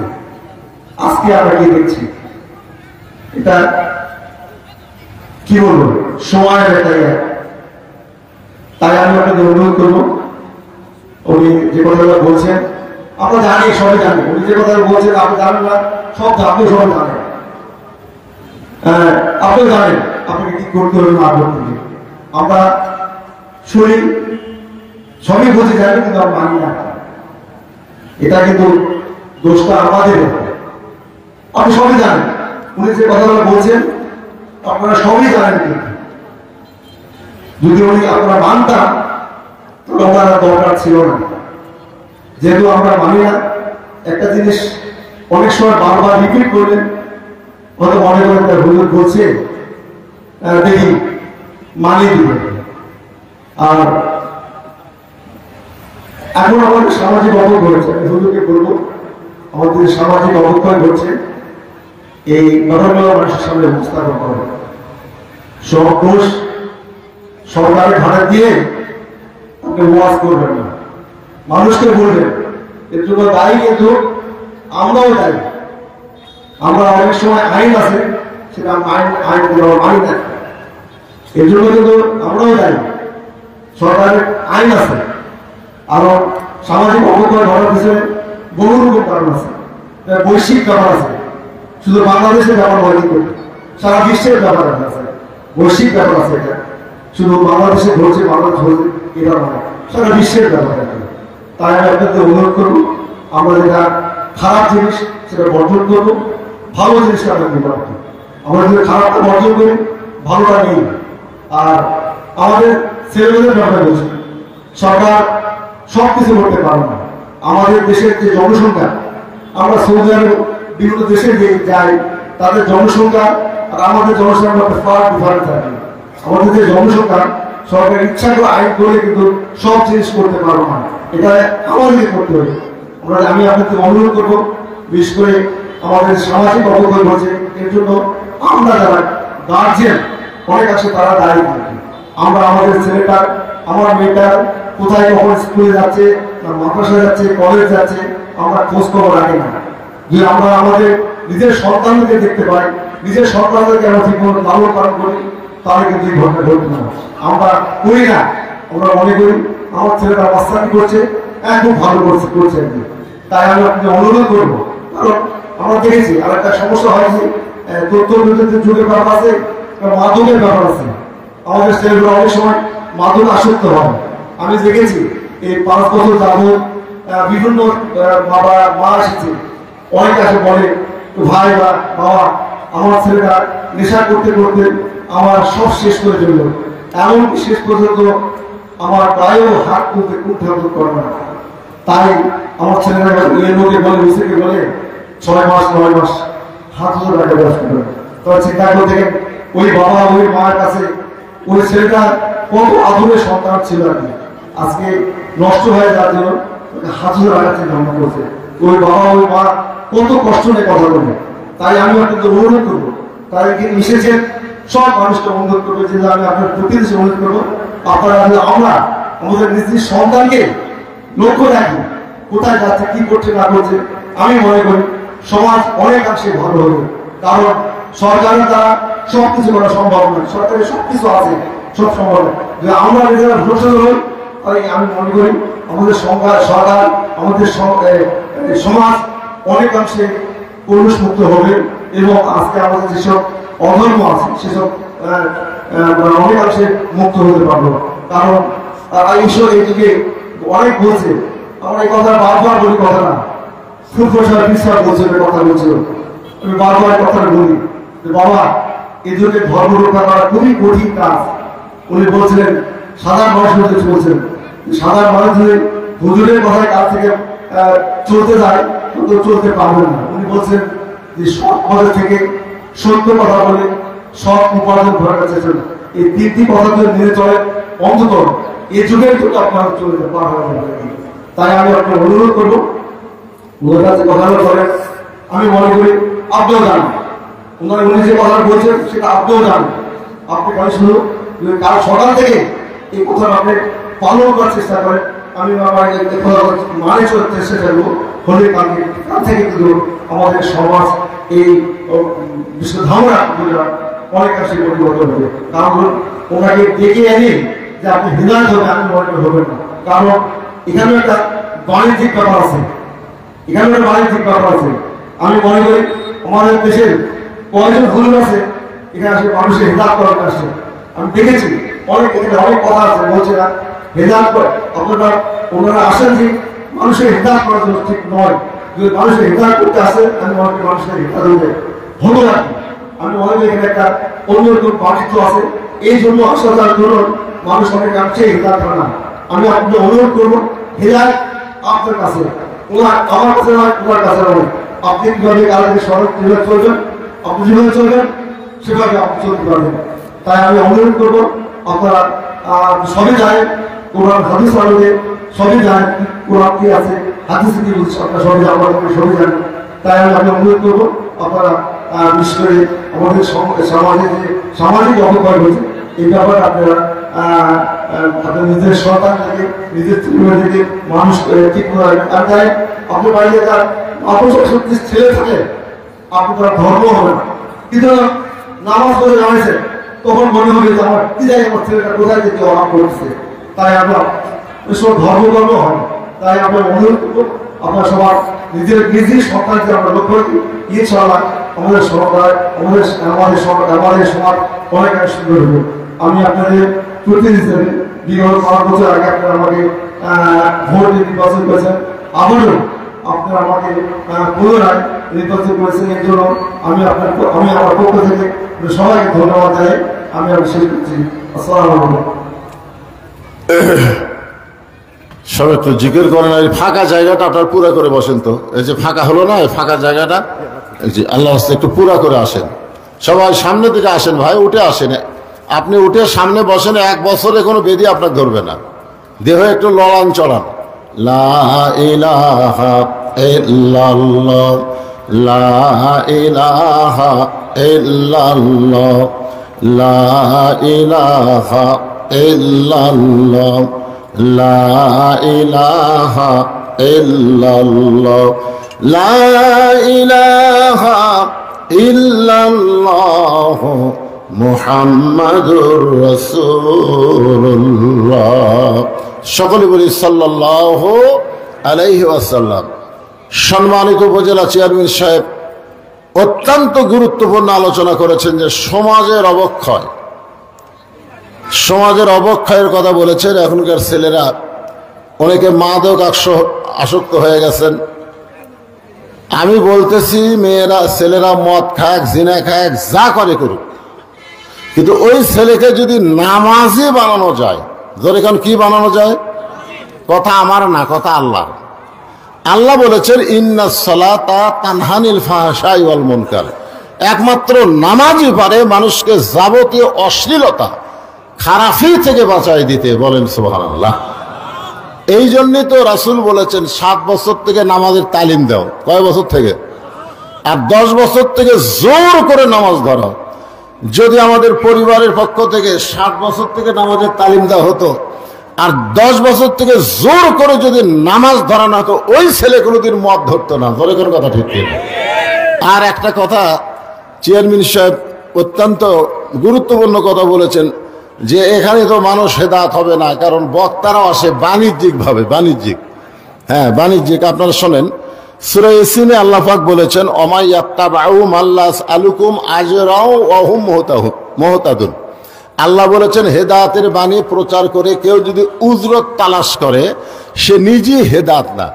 এই আয়াতের তাফসীর আপনারা পড়বেন। এখানে বলা হচ্ছে যে কোনো কেউ মুসলমান হয়ে হিন্দুদের কাছে, জোরে কান কার কাছে? বিধর্মীদের কাছে কলেমার দাওয়াত দিয়া তার কাছ থেকে যদি কোনো উজরত তালাশ করে, যে ব্যক্তি কলেমার দাওয়াত দিল সে নিজেই হেদায়েত না। আপনারা বলেন, আমি কি আপনাদেরকে কলেমার দাওয়াত দিবার আইছি? যখন কলেমার দাওয়াত দিবার আইছি, আপনাকে মসজিদের ইমাম সাহেব নামাজ পড়ায়, আপনারা বলেন তো সেখানে বাণিজ্যিক কারবার আছে না নাই? ইমামকে মাস গেলে বেতন দেওয়া দরকার আছে না নাই? কথা বল না কেন? আপনাদের মুয়াজ্জিন সাহেব যে আজান দেয়, ওই আজানের মধ্যে বাণিজ্যিক কারবার আছে না নাই? আজান দেওয়ার পরে মাস গেলে বেতন দেওয়া হয় কি হয় না? জোরে কোন হয় কি হয় না? আপনাদের মাদ্রাসায় যে সমস্ত হুজুররা কোরআন শরীফ পড়ায়, আপনারা বলেন তো এরা কি ফ্রি কোরআন পড়ায় না মাস গেলে হাদিয়া নেয়? তাহলে সব জায়গায় বাণিজ্যিক ব্যবস্থা থাকবে আর বক্তাদের ব্যাপারে থাকবে না। এইটা ঠিক না। বক্তারা তো কলেমার দাওয়াত দিচ্ছে না। আমরা সবাই কলেমা গ্রহণকারী মুসলমান, আমাদেরকে কলেমাটা ঠিক কেমনে রাখতে হবে এই বিষয়ে বক্তারা আলোচনা করে। জোরে কোন কথা ঠিক কিনা? হ্যাঁ, আপনারা খুব খেয়াল করবেন। তো এখানে আল্লাহ এখানে মেয়েটা বলতেছেন আমার সবচাইতে বড় অপরাধ হলো আমি 6 বছর বয়স ঈমান গ্রহণ করেছি। শুধুমাত্র ঈমান গ্রহণ করার অপরাধে 12 বছর আমাকে জেলখানায় বন্দি জীবন কাটাতে হয়েছে। ভাইজান, এই কথাটা আপনারা একটু খেয়াল করবেন। মেয়েটা কিন্তু বলে নাই যে আমি ঈমানের কলেমা পড়েছি। মেয়েটা কিন্তু বলে নাই যে ঈমানের কলেমা পড়েছি। মেয়েটা বলতেছে আমি ঈমানকে গ্রহণ করছি। আপনারা বলেন তো ঈমানের কলেমা পড়া আর ঈমানকে গ্রহণ করা এই দুইটা কি এক? যুদ্ধের সময় আমাদের এলাকার অনেক হিন্দুরা ঈমানের কলেমা পড়ছে। অনেক হিন্দুরা আর্মি দেখলে, পাকিস্তানের সৈন্য দেখলেই তারা মুসলমানের চাইতে বেশি জিকির করছে লা ইলাহা ইল্লাল্লাহ, লা ইলাহা ইল্লাল্লাহ, লা ইলাহা ইল্লাল্লাহ। আরবিরা বলতো বিলকুল ঠিক হয়। আপনারা বলেন তো এরা কি ঈমান গ্রহণ করেছে? ওরা মুখে কলেমা পড়িছে। এক হিন্দু আমারে কইছে হুজুর মুসলমানের কলমার দাম আছে। আমি কইলাম তুমি হিন্দু হয়ে মুসলমানের কলমার দাম কেমনে বুঝলে? বলি এই কলমা মুখে জারি রাখার কারণে আর্মির গুলি থেকে বেঁচে গেছি। আমি কইলাম ভাইজান শুধু কলেমা মুখে জারি রাখার কারণে আর্মির গুলির থেকে তুমি বেঁচে গেছো, ওই কলেমা যদি কলিজার মধ্যে গ্রহণ করতা তাহলে জাহান্নামের আগুন থেকে আল্লাহ তোমারে বাঁচায় দিত। এই জন্য ঈমান গ্রহণ করতে গেলে আমাদেরকে 3টা জিনিস খেয়াল করা লাগবে। আপনার কি বিরক্ত হচ্ছেন? তাহলে যে ফাঁকা জায়গাটা আপনারা বন্ধ করলেন না কি জন্যে? এই আপনারা মনে করতেছেন যে কাজ কামের দিন আমি সারা রাত ওয়াজ করবো, একটা সময় হঠাৎ শেষ করে দেবো, আপনারা আফসোস করবেন কেন এত তাড়াতাড়ি শেষ হলো কেন? ভাইজান এই জায়গাগুলো ফাঁকা করেন, পুরা করেন। আসেন, করোনার সময় আমরা বলছি ফাঁকা হয়ে বসেন, এখন আর করোনা আছে নাকি? আপনারা বলেন তো করোনার সময় মুখে মাস্ক না দিয়ে কেউ বার হয়েছে? কেন হয়নি? এ আইন কে করছে? আল্লাহ না সরকার? আল্লাহ না সরকার? আল্লাহ করছে। সরকারের পুলিশ, সরকার আইন বাহিনী মুখে যদি মাস্ক না দেখতো, তার 200 টাকা 500 টাকা 1000 টাকা জরিমানা করতো, তাহলে ইচ্ছা করলে সরকার পারে, জোরে কোন পারে কি পারে না? যেই সরকার করোনার সময় মুখে মাস্ক পরাবার পারে, সেই সরকার ইচ্ছা করলে বাংলার মুসলমানকে নামাজও ধরাবার পারে। উপজেলা চেয়ারম্যান বলল সরকার সব পারে না।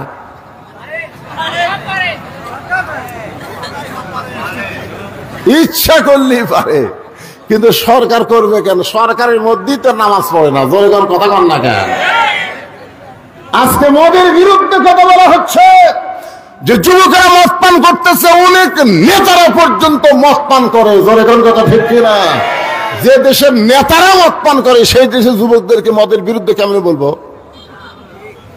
মদের বিরুদ্ধে আইন আছে না নাই? কোরআনে আইন আছে না নাই? জোরেগণ ওমর ফারুকের ছেলে মদ পান করছিল, 5 হাত বাড়ি দিয়ে কি করছে? নাই, কোরআনে আল্লাহর আইন আছে না নাই? আমাদের যুবকেরা নামাজ না পড়লেও আইন আছে, এই যে ফ্রিজিং করলে তারও আইন আছে, সব কিছু আইন আল্লাহর কোরআনের মধ্যে আছে। এই জন্যই তো আল্লাহ বলেছেন অনুনাজ্জিলু মিনাল কোরআনি মা হুয়া শিফাউ ওয়া রাহমাতুল লিল মুমিনিন। যার বাংলা স্লোগান হলো সব সমস্যার সমাধান দিতে পারে আল কোরআন। সব সমস্যার সমাধান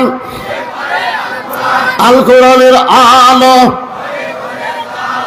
ঘরে ঘরে জালো, ঘরে ঘরে না, সংসদেও না, অ্যাঙ্গেলে মার দেওয়া লাগবে।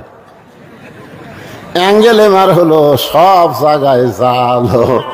আপনারা বলেন সব জায়গায় যদি আপনি বলেন তার মধ্যে সংসদ আছে না নাই? এখন যদি আপনারা বলেন সংসদে জালো, তখন ওরা বলবে হুজুর ওই দলের লোক। আমরা কোরআনের মাহফিলে এসে এক দল করব না, সব মুসলমান এক দলের মধ্যে চলে আসবো। জোরে কোন কথা ঠিক কিনা? আপনারা বলেন তো মসজিদের মধ্যে ঢুকলে আমরা কয় দল? জোরে কোন কয় দল? আওয়ামী লীগ, বিএনপি, জাতীয় পার্টি, জামাত সবাই মিলে দেখবেন কাতার সোজা করতেছে। আওয়ামী লীগ সরকারি দল ক্ষমতাতে আছে, ওই কাতারের থেকে 4 আঙ্গুল সামনে গেছে। কয় আঙ্গুল? তখন জামাতে ইসলাম হাত ধরে টানতেছে, লাইন হতো আমি। এই যে কাতারের দাগ তোর চোখত পড়ে না? আওয়ামী লীগ বলতেছে আমি খেয়াল করিনি ভাই, ও কে হাত ধরে টানতেছে ওদিকে ওর খেয়াল নাই, ওর খেয়াল হলো কাতারের দিকে। সুবহানাল্লাহ। তার মানে বোঝা গেল মসজিদের মধ্যে যখন ঢোকে তখন আওয়ামী লীগ, বিএনপি, জাতীয় পার্টি ঢোকে না, সবাই এক কাতার হয়। আল্লাহর কোরআনের মাহফিলে যখন আমরা বসে যাব তখন আওয়ামী লীগ, বিএনপি, জাতীয় পার্টি থাকবো না, আমরা সবাই আল্লাহর দল হয়ে যাব। ঠিক আছে? মেয়েটা বলতেছে আমির আল মুমিনিন সকালবেলা 3টা করে চাবুক, বিকালবেলা 3টা করে চাবুক। আমার এমন কোন জায়গা নাই যে জায়গায় চাবুকের আঘাত লাগে নাই। আপনি যখন রোম পারস্য দখল করলেন তখন আপনি ঘোষণা করে দিলেন মুসলমান কোন রাষ্ট্র যখন দখল করবে ওই রাষ্ট্র তখন আল্লাহর আইনে চলবে, আর আল্লাহর আইনে যখন কোন রাষ্ট্র চলবে ওই রাষ্ট্রের মধ্যে জেলখানার কোনো দরকার হবে। আপনারা বলেন তো আল্লাহর আইন এটা কি? আল্লাহর আইন কি দেরি করে না ডাইরেক্ট? যখন দেরি করে না ডাইরেক্ট? Direct action. আপনি যখন রোম পারস্য দখল করলেন, আমি রোমের একটা জেলখানার মধ্যে বন্দী ছিলাম, আপনি জেলখানার দরজা উন্মুক্ত করে দিলেন।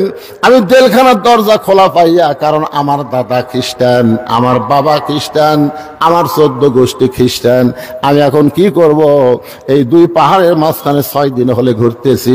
আপনার যদি দেখা যায় আপনার কাছে এই দুঃখী মেয়েটা একটু আশ্রয় চায়।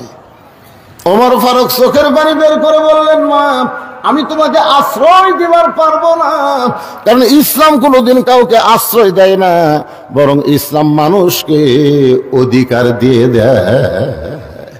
আপনারা বলেন তো ইসলামে নারীদের অধিকার আছে না নাই? আজকে অনেক মেয়েরা বলে ইসলামে আমাদের কোনো অধিকার নেই। এই যে এখন তাসলিমা নাসরিন একটা বই লিখছে নির্বাচিত কলম, ওই নির্বাচিত কলমের মধ্যে লিখছে আর রিজালু কাওয়ামুনা আলান নিসা, যে পুরুষরা নারীদের উপরে থাকবে। এই আয়াতটার ব্যাখ্যা করে তাসলিমা নাসরিন নাস্তিক বলেছে, এইখানে আল্লাহ তাআলা পুরুষের চাইতে নারীদের দাম কমায় দিছে, কারণ পুরুষেরা থাকবে উপরে, নারীরা থাকবে নিচে। আপনারা বলেন তো এই আয়াতটা আল্লাহ কোন প্রেক্ষাপটে নাযিল করছে? নারী যদি মা হয় তাহলে নারীর দাম বাবার চাইতে অনেক বেশি। জোরে কোন কথা ঠিক কিনা? নারী যদি মেয়ে হয় তাহলে ছেলের চাইতে মেয়ের দাম কম না বেশি? কিন্তু নারী যদি বউ হয়, ওই জায়গাতে একটু আল্লাহ বলছে স্বামী একটু উপরে থাকবে, বউ একটু নিচে থাকবে। আপনারা কি বইয়ের উপরে থাকেন না নিচে যান? পদ্মার চরে জালা জ্বালানি একটা অস্থায়ী ঘর বানাচ্ছে, টাটায়ের ঘর। জালা মাছ ধরবে, ইলিশ মাছ, হঠাৎ একদিন উঠছে ঝড়ে, এত জোরে ঝড় উঠছে বুঝলেন, খালি ধুলাবালি দিয়া 1-1 ঘন্টা হয় ঝড় থামে না। স্বামী জালা বলতেছে, বউরে আমার তো পেশাব লাগছে, আমি কি করি? বউ বলতেছে, দরজা খোলা যাবে না, কারণ বাইরের বালি এসে ঘর মাখা যাবে। স্বামী বলতেছে, তাহলে ঘরের মধ্যে পেশাব করি। বউ কই, এত বড় মানুষ ঘরে পেশাব করলে দুর্গন্ধ হবে। স্বামী বলে, তাহলে করি কি রে? বউ বলতেছে, একটা কাম করেন, আপনি আমার কান্দর চড়েন, কান্দর চড়ে ওপরে তালায় একটা শুটুং করেন, আপনার যন্ত্র মোতাবেক শুটুং করে ওই শুটুং দিয়ে যন্ত্র বার করে পেশাব করেন। স্বামী পেশাব করার 1 ঘন্টা পর আর ঘর থামে না। বউ বলে, আমার ওই যে পেশাব লাগছে। স্বামী বলতে, শুটুং তো করা আছে, তুমি আমার কান্দে চলো, শুটুং দিয়ে পেশাব করো। এবার বউ স্বামীর কান্দে চড়ে পেশাব করে, পেশাব শুটুং দিয়ে বাইরে না যায়, স্বামীর বুক ভিজে যায়। স্বামী চিল্লায় বলে, বউ রে পেশাব করিস কোন জায়গা, তারপরে কোন জায়গায়? বউ চিল্লায় বলে, মরার স্বামী জানো না সব জায়গায় সমান অধিকার চলে না। আপনারা বলেন তো, মেয়েদের অধিকার ইসলামে আছে না নাই? আছে না নাই? ওমর ফারুক বললেন, মা এখন তোমার বয়স কত? মেয়েটা বলতেছে, 6 বছর বয়স ঈমান গ্রহণ করেছি, আর 12 বছর জেলখানায় বন্দি জীবন কাটাইছি। এই মুহূর্তে আমার বয়স হলো 18 বছর। ওমর ফারুক বললেন, মা 18 বছরে একজন মেয়ের জন্যে ইসলামের 1 নম্বর অধিকার হলো ভালো একটা ছেলের সাথে বিয়া বসা। কি ছেলে? আপনারা কি আমার কথা বুঝতে পারতেছেন না? কি ছেলে? ভালো ছেলে। বিয়াতে ডিমান্ড নেয়, মহারণা নগদ। জোরে কম। বিয়াতে ডিমান্ড নেয় না, মহারণা নগদ দেয়, এরা হলো ভালো ছেলে। আপনাদের ধামরহাটের খবর কি?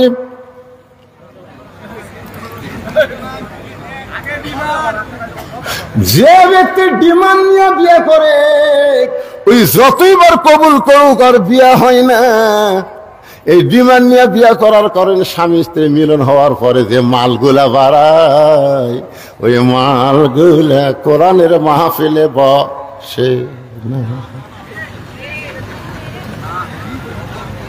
আপনারা আজকে সর্বাত্মক স্বীকার করবেন, ডিমান্ড নেওয়া জায়েজ না হারাম?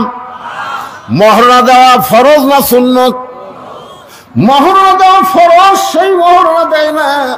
আর যেই ডিমান্ড নেওয়া হারাম, সেই ডিমান্ড নেয়। এরা কোনোদিন ভালো ছেলে হতে পারে না। ওমর ফারুক বললেন, মা তুমি একটা ভালো ছেলের খবর কোথায় পাইবা? কারণ তোমার তো কোনো অভিভাবক নাই। আমি একটা ভালো ছেলের খবর দিচ্ছি, দেখো তো ছেলেটা তোমার পছন্দ হয় না। মেয়েটা বলতে, আমিরুল মুমিনিন তাহলে আপনি ভালো ছেলের খবর দেন।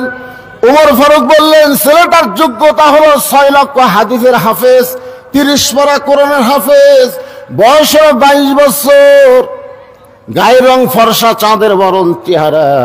ছেলেটার নাম হলো আব্দুল্লাহ, আর বাবার নাম হলো হযরত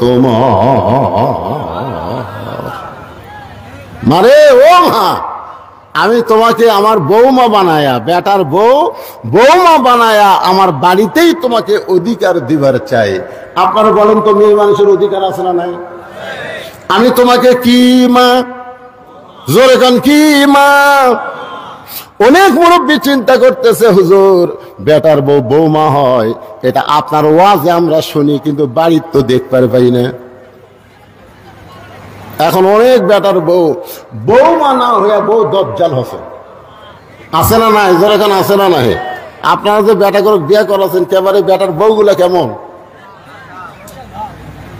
কথা কয় না। আপনারা বেটা করে বিয়ে করার নেই, আগুন বিয়ে করার আগে বেটা কি ভালো জানেন, দুটা ডাব কিনে নেয়, একটা বাপক কাটা দেয়, একটা মাও কাটা দেয়। বাপ মাও কয় আমাকে আল্লাহ ফেরেস্তা দিছে, কিন্তু বিয়ে করার পরে বউ যে কি কান মন্ত্র দিছে, ওই আর আপনাকে এই কি জানেন না, হাটনগর আর থাকে না, ওই এখন বউলিয়া চলে গেছে নওগাঁয়। এখন নওগাঁ বউলিয়া থাকে, বাসা করছে, 3 তলা বাসা করছে, ওটি বউলিয়া থাকে। বাপ মা থাকে হাটনগর। একদিন বাবা অসুস্থ হয়ে নওগাঁয় ভালো ডাক্তার দেখানোর জন্য চলে গেছে। ভালো ডাক্তারের একটা লম্বা সিরিয়াল, দেখতে দেখতে রাত 9টা বাজছে। রাত কয়টা? এখন চিন্তা করে 9টার সময় হাটনগর কেমনে যাই। মন বলতেছে কে তোর বেটার বাসা নাই। ওই তখন ওই মনের তাগিদে বেটার বাসাত গেছে। বেটার নাম হলো আব্দুল্লাহ, কি সুন্দর নাম, আব্দুল্লাহ। আব্দুল্লাহ বাসাতে চুম করছে, কে রে? আমার সবাই সার করে ডাকে, সাহেব করে ডাকে, আমার নাম ধরে ডাকলে মরদ কে রে? আপনারা বলেন তো, সন্তান যত বড়ই সাহেব হোক, নাম ধরে ডাকার মরদকে। আব্দুল্লাহ দরজা খুলে তাকায় দেখে বাবা এতিমের মতন দাঁড়ায় আছে। আব্দুল্লাহ বলে, বাবা রাত 9টার সময়, কারণ খবর কি? বাপ বলতেছে, আমার মন কখনো চাইনি তোর বাসাত আসা, কিন্তু ডাক্তারের কারণে বাধ্য হয়ে আমাকে আসতে হলো। আব্দুল্লাহ হাত ধরে বলতেছে, বাবা এত রাগ কেন করছেন বাবা? বাবা মনে মনে কয়, রাগ তো তোর উপর করিনি, তুই যে মালটা বিয়ে করছো। রেস্ট রুমে এখন বাপকে বসায় দিয়ে আব্দুল্লাহ আস্তে আস্তে বউয়ের কাছে গেছে। বউ যে ঘরে ঘুমায় আসে না চাদর দিয়ে, ওই ঘরের মধ্যে যে আব্দুল্লাহ ফিস ফিস করে বলতেছে, লক্ষ্মীটি সোনার ময়না, বাবা আইছে। কি হচ্ছে? তোমার বাবা যখন আব্দুল্লাহ আব্দুল্লাহ করে ডাকলো, আমি কি ঠসা? আব্দুল্লাহ জোরহাত করে বলতেছে, বাবা কোনোদিনও আসে না রে, আজকে বিপদে যাচ্ছে, আর তুমি এইরকম করে ভাষা। বাবার সামনে একটু খাবার দাও। বউ বলতেছে, আমার মাথা ব্যথা করে, ফির শিরশির করে, পারলে তুমি দাও। আব্দুল্লাহর বাপ কি আর কম, চিল্লাই বলতেছে, কে রে আব্দুল্লাহ, তুই কি মনে করছিস আমি খাবার জন্য যাচ্ছি? যাওয়ার জায়গা পাইনি রেখে তোর বাড়ি যাচ্ছি, থাকার একটু জায়গা দে, খাওয়া লাগবে না। আব্দুল্লাহ রাত 9টার সময় বাবা না খাইয়া ঘুমায় গেছে। রাতটা যখন 11টা বাজে, তখন আব্দুল্লাহ শালা, আপনারা আব্দুল্লাহর শালা বলতে কি বুঝতেছেন? বইয়ের ভাই। 11টার সময় এসে ডাকতেছে, শেফালি আপা, আব্দুল্লাহর বইয়ের নাম হলো শেফালি। শেফালি আপা, সঙ্গে সঙ্গে শেফালি কম্বল ফেলা দিয়া মারছে লাভ। আব্দুল্লাহ তাকায় দেখে কম্বল আছে, বউ নাই। বউটা দৌড়ে গিয়ে গেট খোলা, বলে ভাইজান এত রাত্রে কোত্থেকে? বলে ক্যারাম বোর্ড খেলতে খেলতে রাত হয়ে গেছে, আপা আমি একটু ঘুমাবার চাই। বলে কিসের ঘুম, আগে খাওয়া। তুই না খাইয়ে ঘুমাইলে আমার চোখে ঘুম ধরবে না। এই বলে ভাত গরম, গোস্ত গরম, মাছ গরম, সব গরম করে ভাইয়ের সামনে দিয়া বলতে যে খাভাই খাভাই, তুই না খাইলে আমার কলিজার শান্তি নাই। আব্দুল্লাহ মনে মনে চিন্তা করে, 9টার সময় আমার বাবা আইছে, তখন তোর মাজা বেদনা করে, পিঠ শিরশির করে, আর 11টার সময় খাভাই খাভাই, খবর কি? বার হয়ে দেখে 5 তরকারি গরম ভাত, শালার মাথায় বইয়ের হাত। কয় তরকারি? 5 তরকারি গরম ভাত, শালার মাথায় বইয়ের হাত। খালি বারবার বলতেছে, আর এক টুকরা খা ভাই, তুই না খাইলে আমার কলজার শান্তি নাই। আব্দুল্লাহ চুপি চুপি বাবা যেই ঘরে ঘুমায়, ওই বাবার ঘরের জানলার কাছে 0 বাল্বের আলোতে তাকায় দেখে বাবার শুকনা মুখটা দেখতে পায়। আব্দুল্লাহর চোখে পানি পড়তেছে। যেই বাবা নিজে না খাই আমাকে লেখাপড়া করাইছে, যেই বাবা মাটির বিছনার থেকে আমাকে খাট বানায় দিছে, আজকে আমার সেই দরদের বাপ না খাইয়া আছে। আর শালা সামনে 5 তরকারি গরম ভাত, আমার কি কিছুই করণীয় নেই? সঙ্গে সঙ্গে আল্লাহর কোরআন বলতেছে, আল্লাযী খালাকাল মাউতা ওয়াল হায়াতা লিয়াবলুয়াকুম আইয়ুকুম আহসানু আমালান ওয়া হুয়াল আজিজুল গফুর। আল্লাহু আকবার, আল্লাহ। আব্দুল্লাহ রে, তোর মৃত্যুর হায়াতকে আমি আল্লাহ সৃষ্টি করেছি পরীক্ষা করার জন্য। সুন্দর আমল করতে হবে। আল্লাহ কোরআন বলেছে, ওয়াকাযা রাব্বুকা আল্লা তা'বুদু ইল্লা ইয়্যাহু ওয়া বিল ওয়ালিদাইনি ইহসানা। আল্লাহর পরেই হলো বাপ মা। তোর সেই বাপ মা খেয়ে ঘুম পাড়তেছে, তোর শালার সামনে 5 তরকারি গরম ভাত, তোর কি করার কিছুই নাই?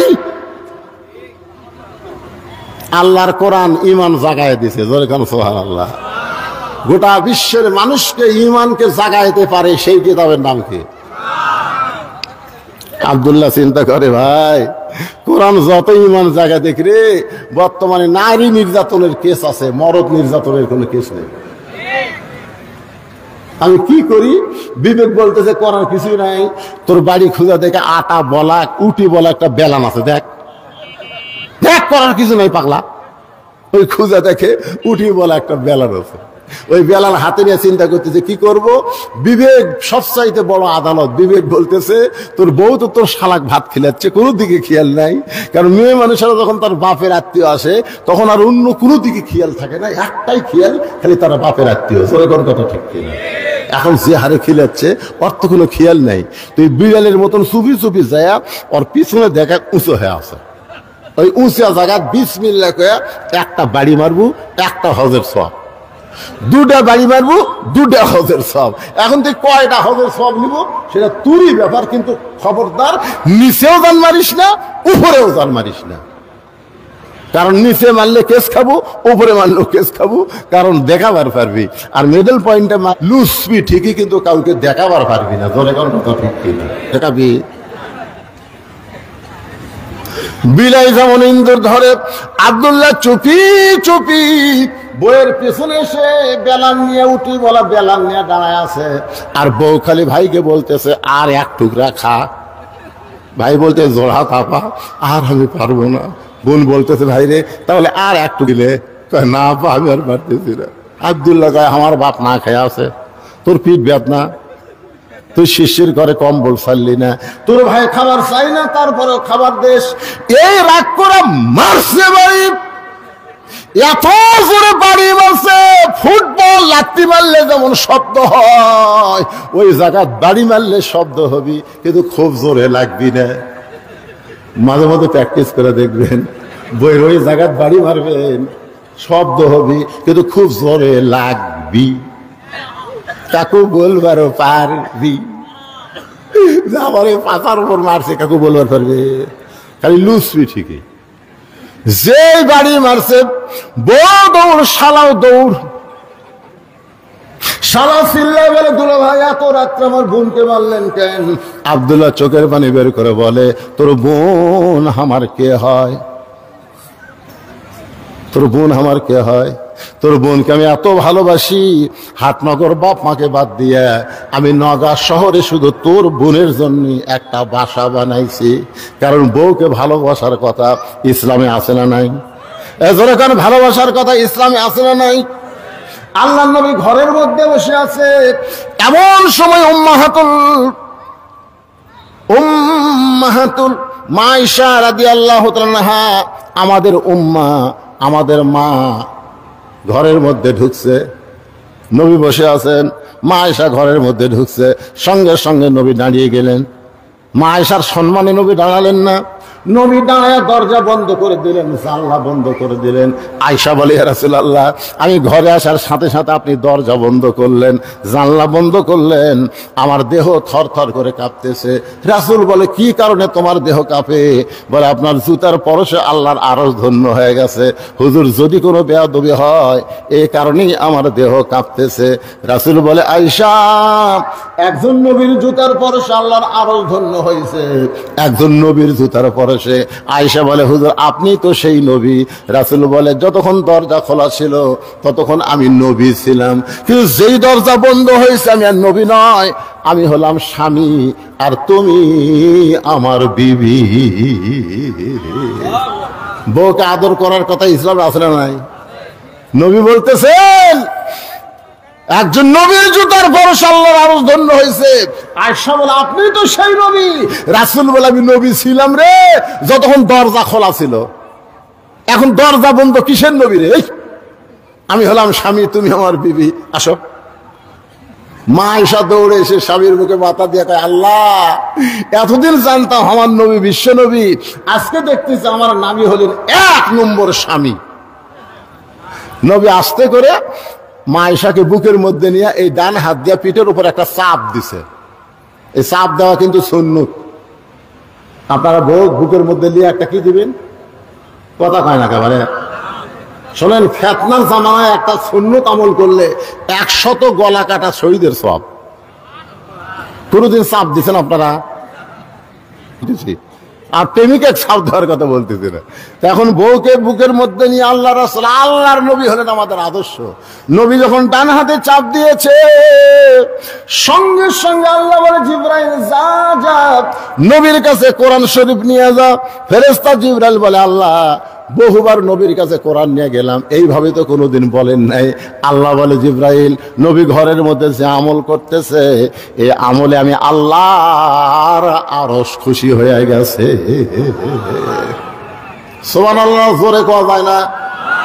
আপনার বলেন তো, নবী কি ঘরের মধ্যে নামাজ পড়তেছে, জিকির করতেছে, তাসবিহ তেলাওয়াত করতেছে, কি করতেছে? বুকের মধ্যে চাপা ধরায় আল্লাহর কাছে সব চাইতে দামি আমল। জোরে কোন সুবহানাল্লাহ। যা জিবরাইল যা, কোরআনের আয়াত নিয়ে নবীর কাছে যা। ফেরেশতা জিবরাইল কোরআনের আয়াত নিয়ে নবীর বাড়ির পাশে দাঁড়িয়ে বলতেছে, আসসালামু আলাইকা ইয়া রাসূলুল্লাহ। নবী আয়েশাকে বুকের মধ্যে নিয়ে চমকে উঠলেন। আয়েশা বলে, হুজুর আপনি চমকালেন কেন? বলে, ফেরেশতা জিবরাইল আমাকে সালাম দিল।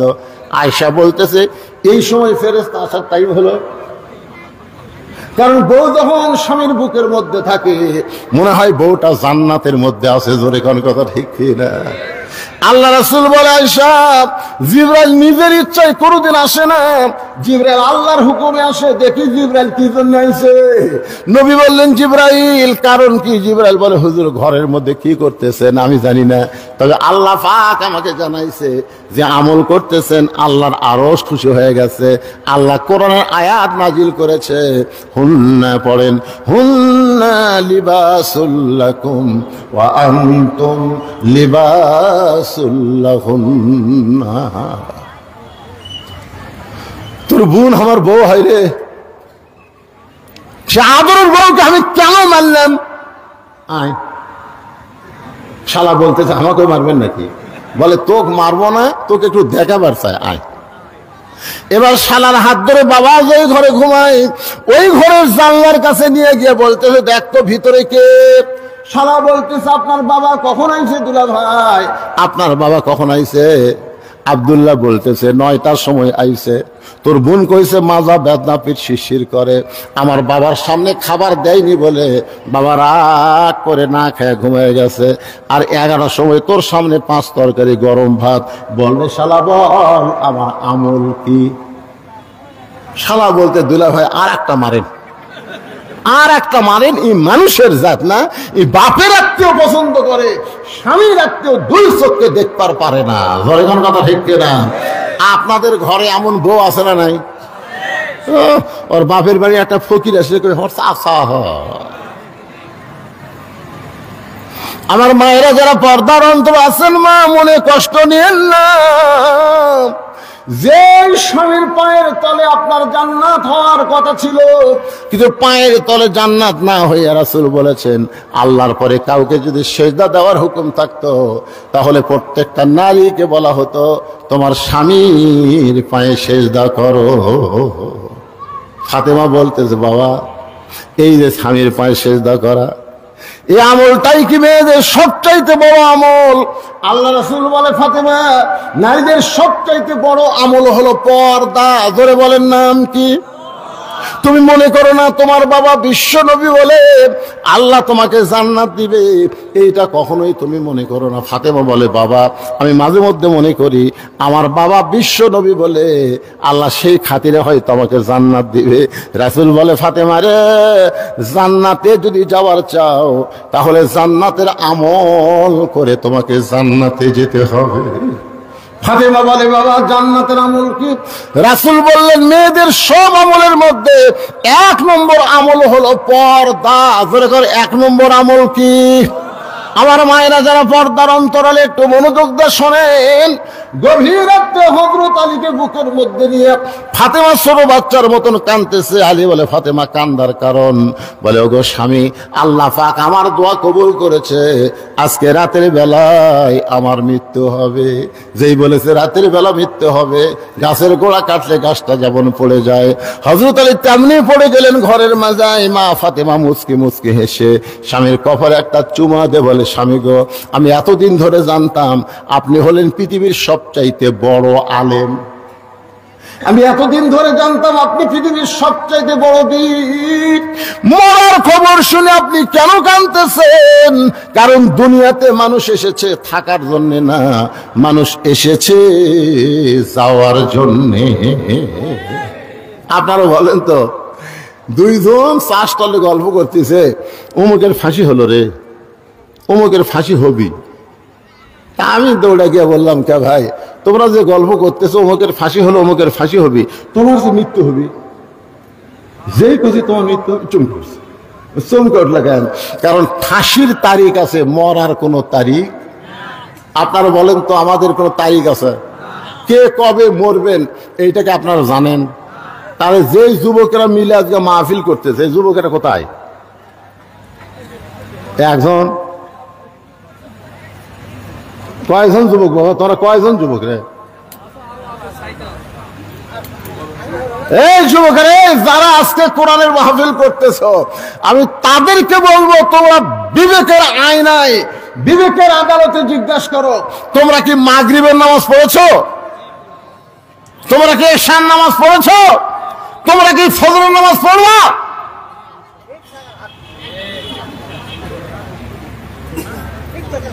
না, ঠিক জায়গাতে হাত না। সারা জীবন ঘুষের চাকরি করছে, বুঝলেন? সারা জীবন কিসের চাকরি? যখন ঘুষের চাকরি শেষ হয়ে গেছে তখনই কান দিচ্ছে, আল্লাহ আল্লাহ আমি তওবা করলাম, আল্লাহ আর ঘুষ খাবো না, আল্লাহ আর ঘুষ খাবো না। আল্লাহ কয়, ফেরেশতা কয়, কান সারা চল মারতো, শালা কি কয়? যতদিন ঘুষের চাকরি ছিল তখনই তওবা করেনি, এখন চাকরি শেষ আর ঘুষ খাওয়ার পারবি না, তখনই তওবা করতেছে। বুড়া বয়সে আল্লাহর কাছে কান দিচ্ছে, আল্লাহ আমি আর চুরি করবো না, আল্লাহ আমি যৌবন বয়সে যা করছি করছি, আল্লাহ বুড়া বয়সে আর চুরি করবো না। আল্লাহ কয়, চুরি করার ক্ষমতা আছে কি? এই জন্য এই যুবকেরা কোরআনের মাহফিল করতেছে। শুধু কোরআনের মাহফিল করলে হবে না, এই যুবকদেরকে যৌবন বয়সে কোরআনের পক্ষের কর্মী হওয়া লাগবে। জোরে কোন কথা ঠিক না? শুধু কোরআনের কর্মী হলে হবে না, 5 ওয়াক্ত নামাজ জামাতে আদায় করা লাগবে। জোরে কোন কথা ঠিক না? যারা মাহফিলে একটা টাকাও আদায় করে না, আদায় করো তোমরা? কোনো টাকা আদায় করে না, এরা নিজেরাই টাকা দিয়া এত সুন্দর আয়োজন করে। আর সেই যুবকদের জন্য আমাদের প্রাণ খুলে দোয়া করার দরকার আছে না নাই? জোরে কোন আছে না নাই? গান বাজনা হচ্ছে না, কনসার্ট হচ্ছে না, কোরআনের মাহফিল হচ্ছে। এই মাহফিলকে আল্লাহ যেন কবুল করে। আমি সব সাইটে ওয়াজ করেছি, সব সাইটে, কিন্তু ভাইজান আমার ঘড়ি আমাকে বারবার বলে দিচ্ছে কাজ কামের দিন। মানুষ সারাদিন কাজ কাম করছে। আল্লাহ রাসূল বলেছেন 2 ওয়াক্ত নামাজ কেন লম্বা করা হলো? শোনেন, 2 ওয়াক্ত নামাজ লম্বা করা কেন হলো? 3 ওয়াক্ত নামাজ হলো তাড়াতাড়ি, আসর মাগরিব এশা তাড়াতাড়ি না? এ কথা কন, তাড়াতাড়ি না? আসর পড়ার পরে কি, মাগরিব পড়ার পরে কি, এশা। দেখেন 3 ওয়াক্ত মিলা কয় ঘন্টা? কিন্তু এশা থেকে ফজর, ফজর থেকে জোহর, এই 2 ওয়াক্ত লম্বা কেন? উমর ফারুক বললেন, ইয়া রাসূলুল্লাহ, 5 ওয়াক্ত নামাজের মধ্যে এই 2 ওয়াক্ত নামাজের সময় লম্বা কেন? আল্লাহ রাসূল বললেন, ফজর থেকে জোহর আল্লাহ লম্বা সময় দেওয়ার কারণ হলো এই লম্বা সময়ের মধ্যে মানুষ ব্যবসা বাণিজ্য করবে, খেতে খামারে কাজ কাম করবে, চাকরি বাকরি করবে। এগুলা করতে গিয়া তার দেহের যে ক্ষয় হবে, ক্ষতি হবে। এশা থেকে ফজর আল্লাহ লম্বা সময় দেওয়ার কারণ হলো ওই সময়ের মধ্যে ঘুম পাড়বে, ওই ঘুমে আল্লাহ সব ক্ষয় পুরা করে দিবে। এই জন্যে আপনারা নিয়ত করবেন যে দিনের বেলায় মাহফিল করা, জোহর থেকে আসর। আর এই রাতের বেলা মাহফিল করলে আল্লামা সাইদি হুজুরের মতন করা লাগবে 8টা থেকে 10টা পর্যন্ত। জোরে কোন কথা ঠিক কিনা? আমি এখানে অনেক আগে আইছি, এশার নামাজের অনেক আগে নিয়ত করছিলাম যে 9টার দিকে তেজত দিবে, আপনাকে সময় মতো মোনাজাত করে আপনার বাড়িতে ঘুমও পারবেন। পরের দিন আমার ধান কাটা শুরু আছে, শুরু হয়নি, ধান কাটা শুরু হয়নি। কঠিন কাজ, এই জন্যই তো মানুষজন খুব কম। অনেক লোক দেখতেছে 7:30 অসম্বার গেলে আমাদের কাজ কাম হবে না, মাঝে মাঝে ফাঁকে ফাঁকে 2-1 উঠে গেছে। তা আমাদের মন টার্গেট হলো এই ছেলেদের জন্য আমরা দোয়া করব প্রত্যেক বছর আল্লাহ যেন এমন করে একটা কোরআনের বাগান লাগাতে পারে। সকলে বলে আল্লাহুম্মা আমিন।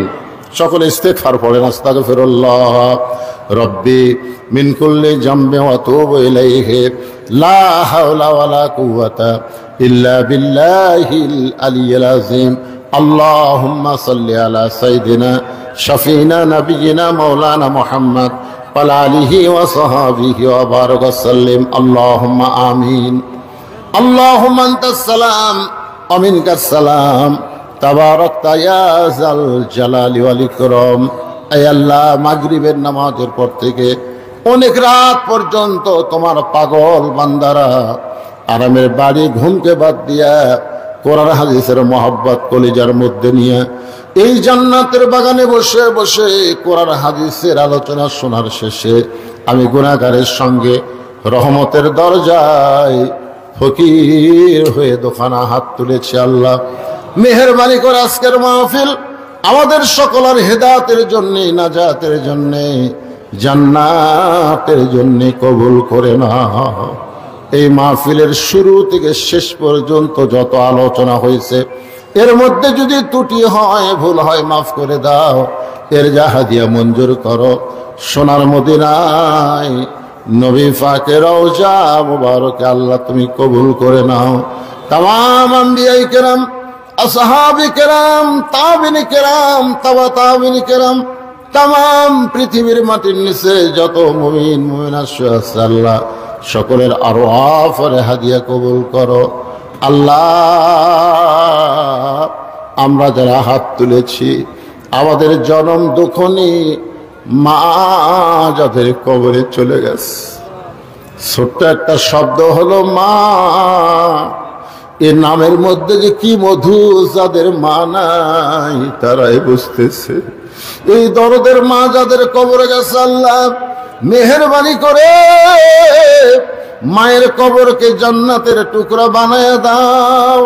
আমাদের দাদা দাদি, নানা নানি, আত্মীয় স্বজন কবরে চলে গেছে, আমাদের দরদের বাপ যাদের কবরের ঘরে চলে গেছে আল্লাহ মেহেরবানি করে কবরকে জান্নাতের টুকরা বানিয়ে দাও।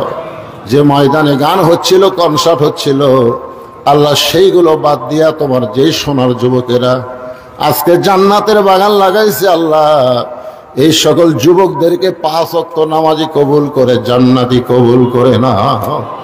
আল্লাহ এই যুবকদেরকে যারা সর্বাত্মক সহযোগিতা করেছে আল্লাহ তাদেরকে কবুল করো। প্রত্যেক বছর এমন করে একটা জান্নাতের বাগান যেন লাগাইতে পারে এমন ইমানি শক্তি যুবকদেরকে দান করে দাও। আল্লাহ হাটনগর মাহফিলকে কবুল করো। আজকের মাহফিলের সম্মানিত সভাপতিকে কবুল করো, সহসভাপতি, প্রধান অতিথি, বিশেষ অতিথির আল্লাহ তুমি কবুল করো। আলেম ওলামার কবুল করো, হাজী সাহেবদের কবুল করো, মুরব্বীদের কবুল করো, যুবকদের কবুল করো, কচি কাচাদের কবুল করো। পর্দার অন্তরালের মা বোনেরা আবিদা সালেহা পর্দানি কবুল করে মা ফাতেমার চরিত্র দান করে দাও। ফিলিস্তিনের মুসলমানকে আল্লাহ তুমি হেফাজত করো। তোমার ঘরের জন্য যারা জীবন দিছে শহীদের মর্যাদা দান করে দাও। আহত যারা অবস্থা আছে আল্লাহ সুস্থ করে দাও। আবার বাংলাদেশের প্রতি রহমত বরকতের বৃষ্টি বর্ষণ করে দাও, বর্ষণ করো আল্লাহ। আল্লাহ আসমানের বেলা আসমানে নাও, জমিনের বেলা জমিনে ডাবায় দাও। মাঠে ময়দানে যে ফসলগুলো আছে আল্লাহ, সেই ফসলগুলো বরকতের সাথে তোমার বান্দা বান্দির ঘরে আসার তৌফিক দিয়ে দাও। আল্লাহ অসুস্থ অনেকে দোয়া চেয়েছে, কে কোন নিয়তে হাত তুলে আমিন আমিন করতেছে আল্লাহ সকলের নেক নিয়ত নিকাশা কবুল করো। আল্লাহ যুব শক্তিকে কবুল করো। এই মাহফিল কমিটির সভাপতি, মাহফিল কমিটির সেক্রেটারি, কেশিয়ার, মাহফিল কমিটির সদস্য আল্লাহ সকলকেই তুমি জান্নাতি কবুল করে নাও। আল্লাহ কত মানুষের জানাজার নামাজ আমরা পড়েছি, এই দুই হাত দিয়ে কত কবরে আমরা মাটি দিয়েছি। একদিন আমরা সবাই মরে যাব। যেদিন আমাদের মৃত্যু হবে দিনটা যেন জুমার দিন হয়, মাসটা যেন রমজান মাস হয়। ইমানের সাথে ইজ্জতের সাথে এই দুনিয়া থেকে বিদায় নেওয়ার কালে আমাদের জবানে জারি করে দিও লা ইলাহা ইল্লাল্লাহু মুহাম্মাদুর রাসূলুল্লাহ সাল্লাল্লাহু আলাইহি ওয়াসাল্লাম। আসসালামু আলাইকুম ওয়া রাহমাতুল্লাহি ওয়া বারাকাতুহু।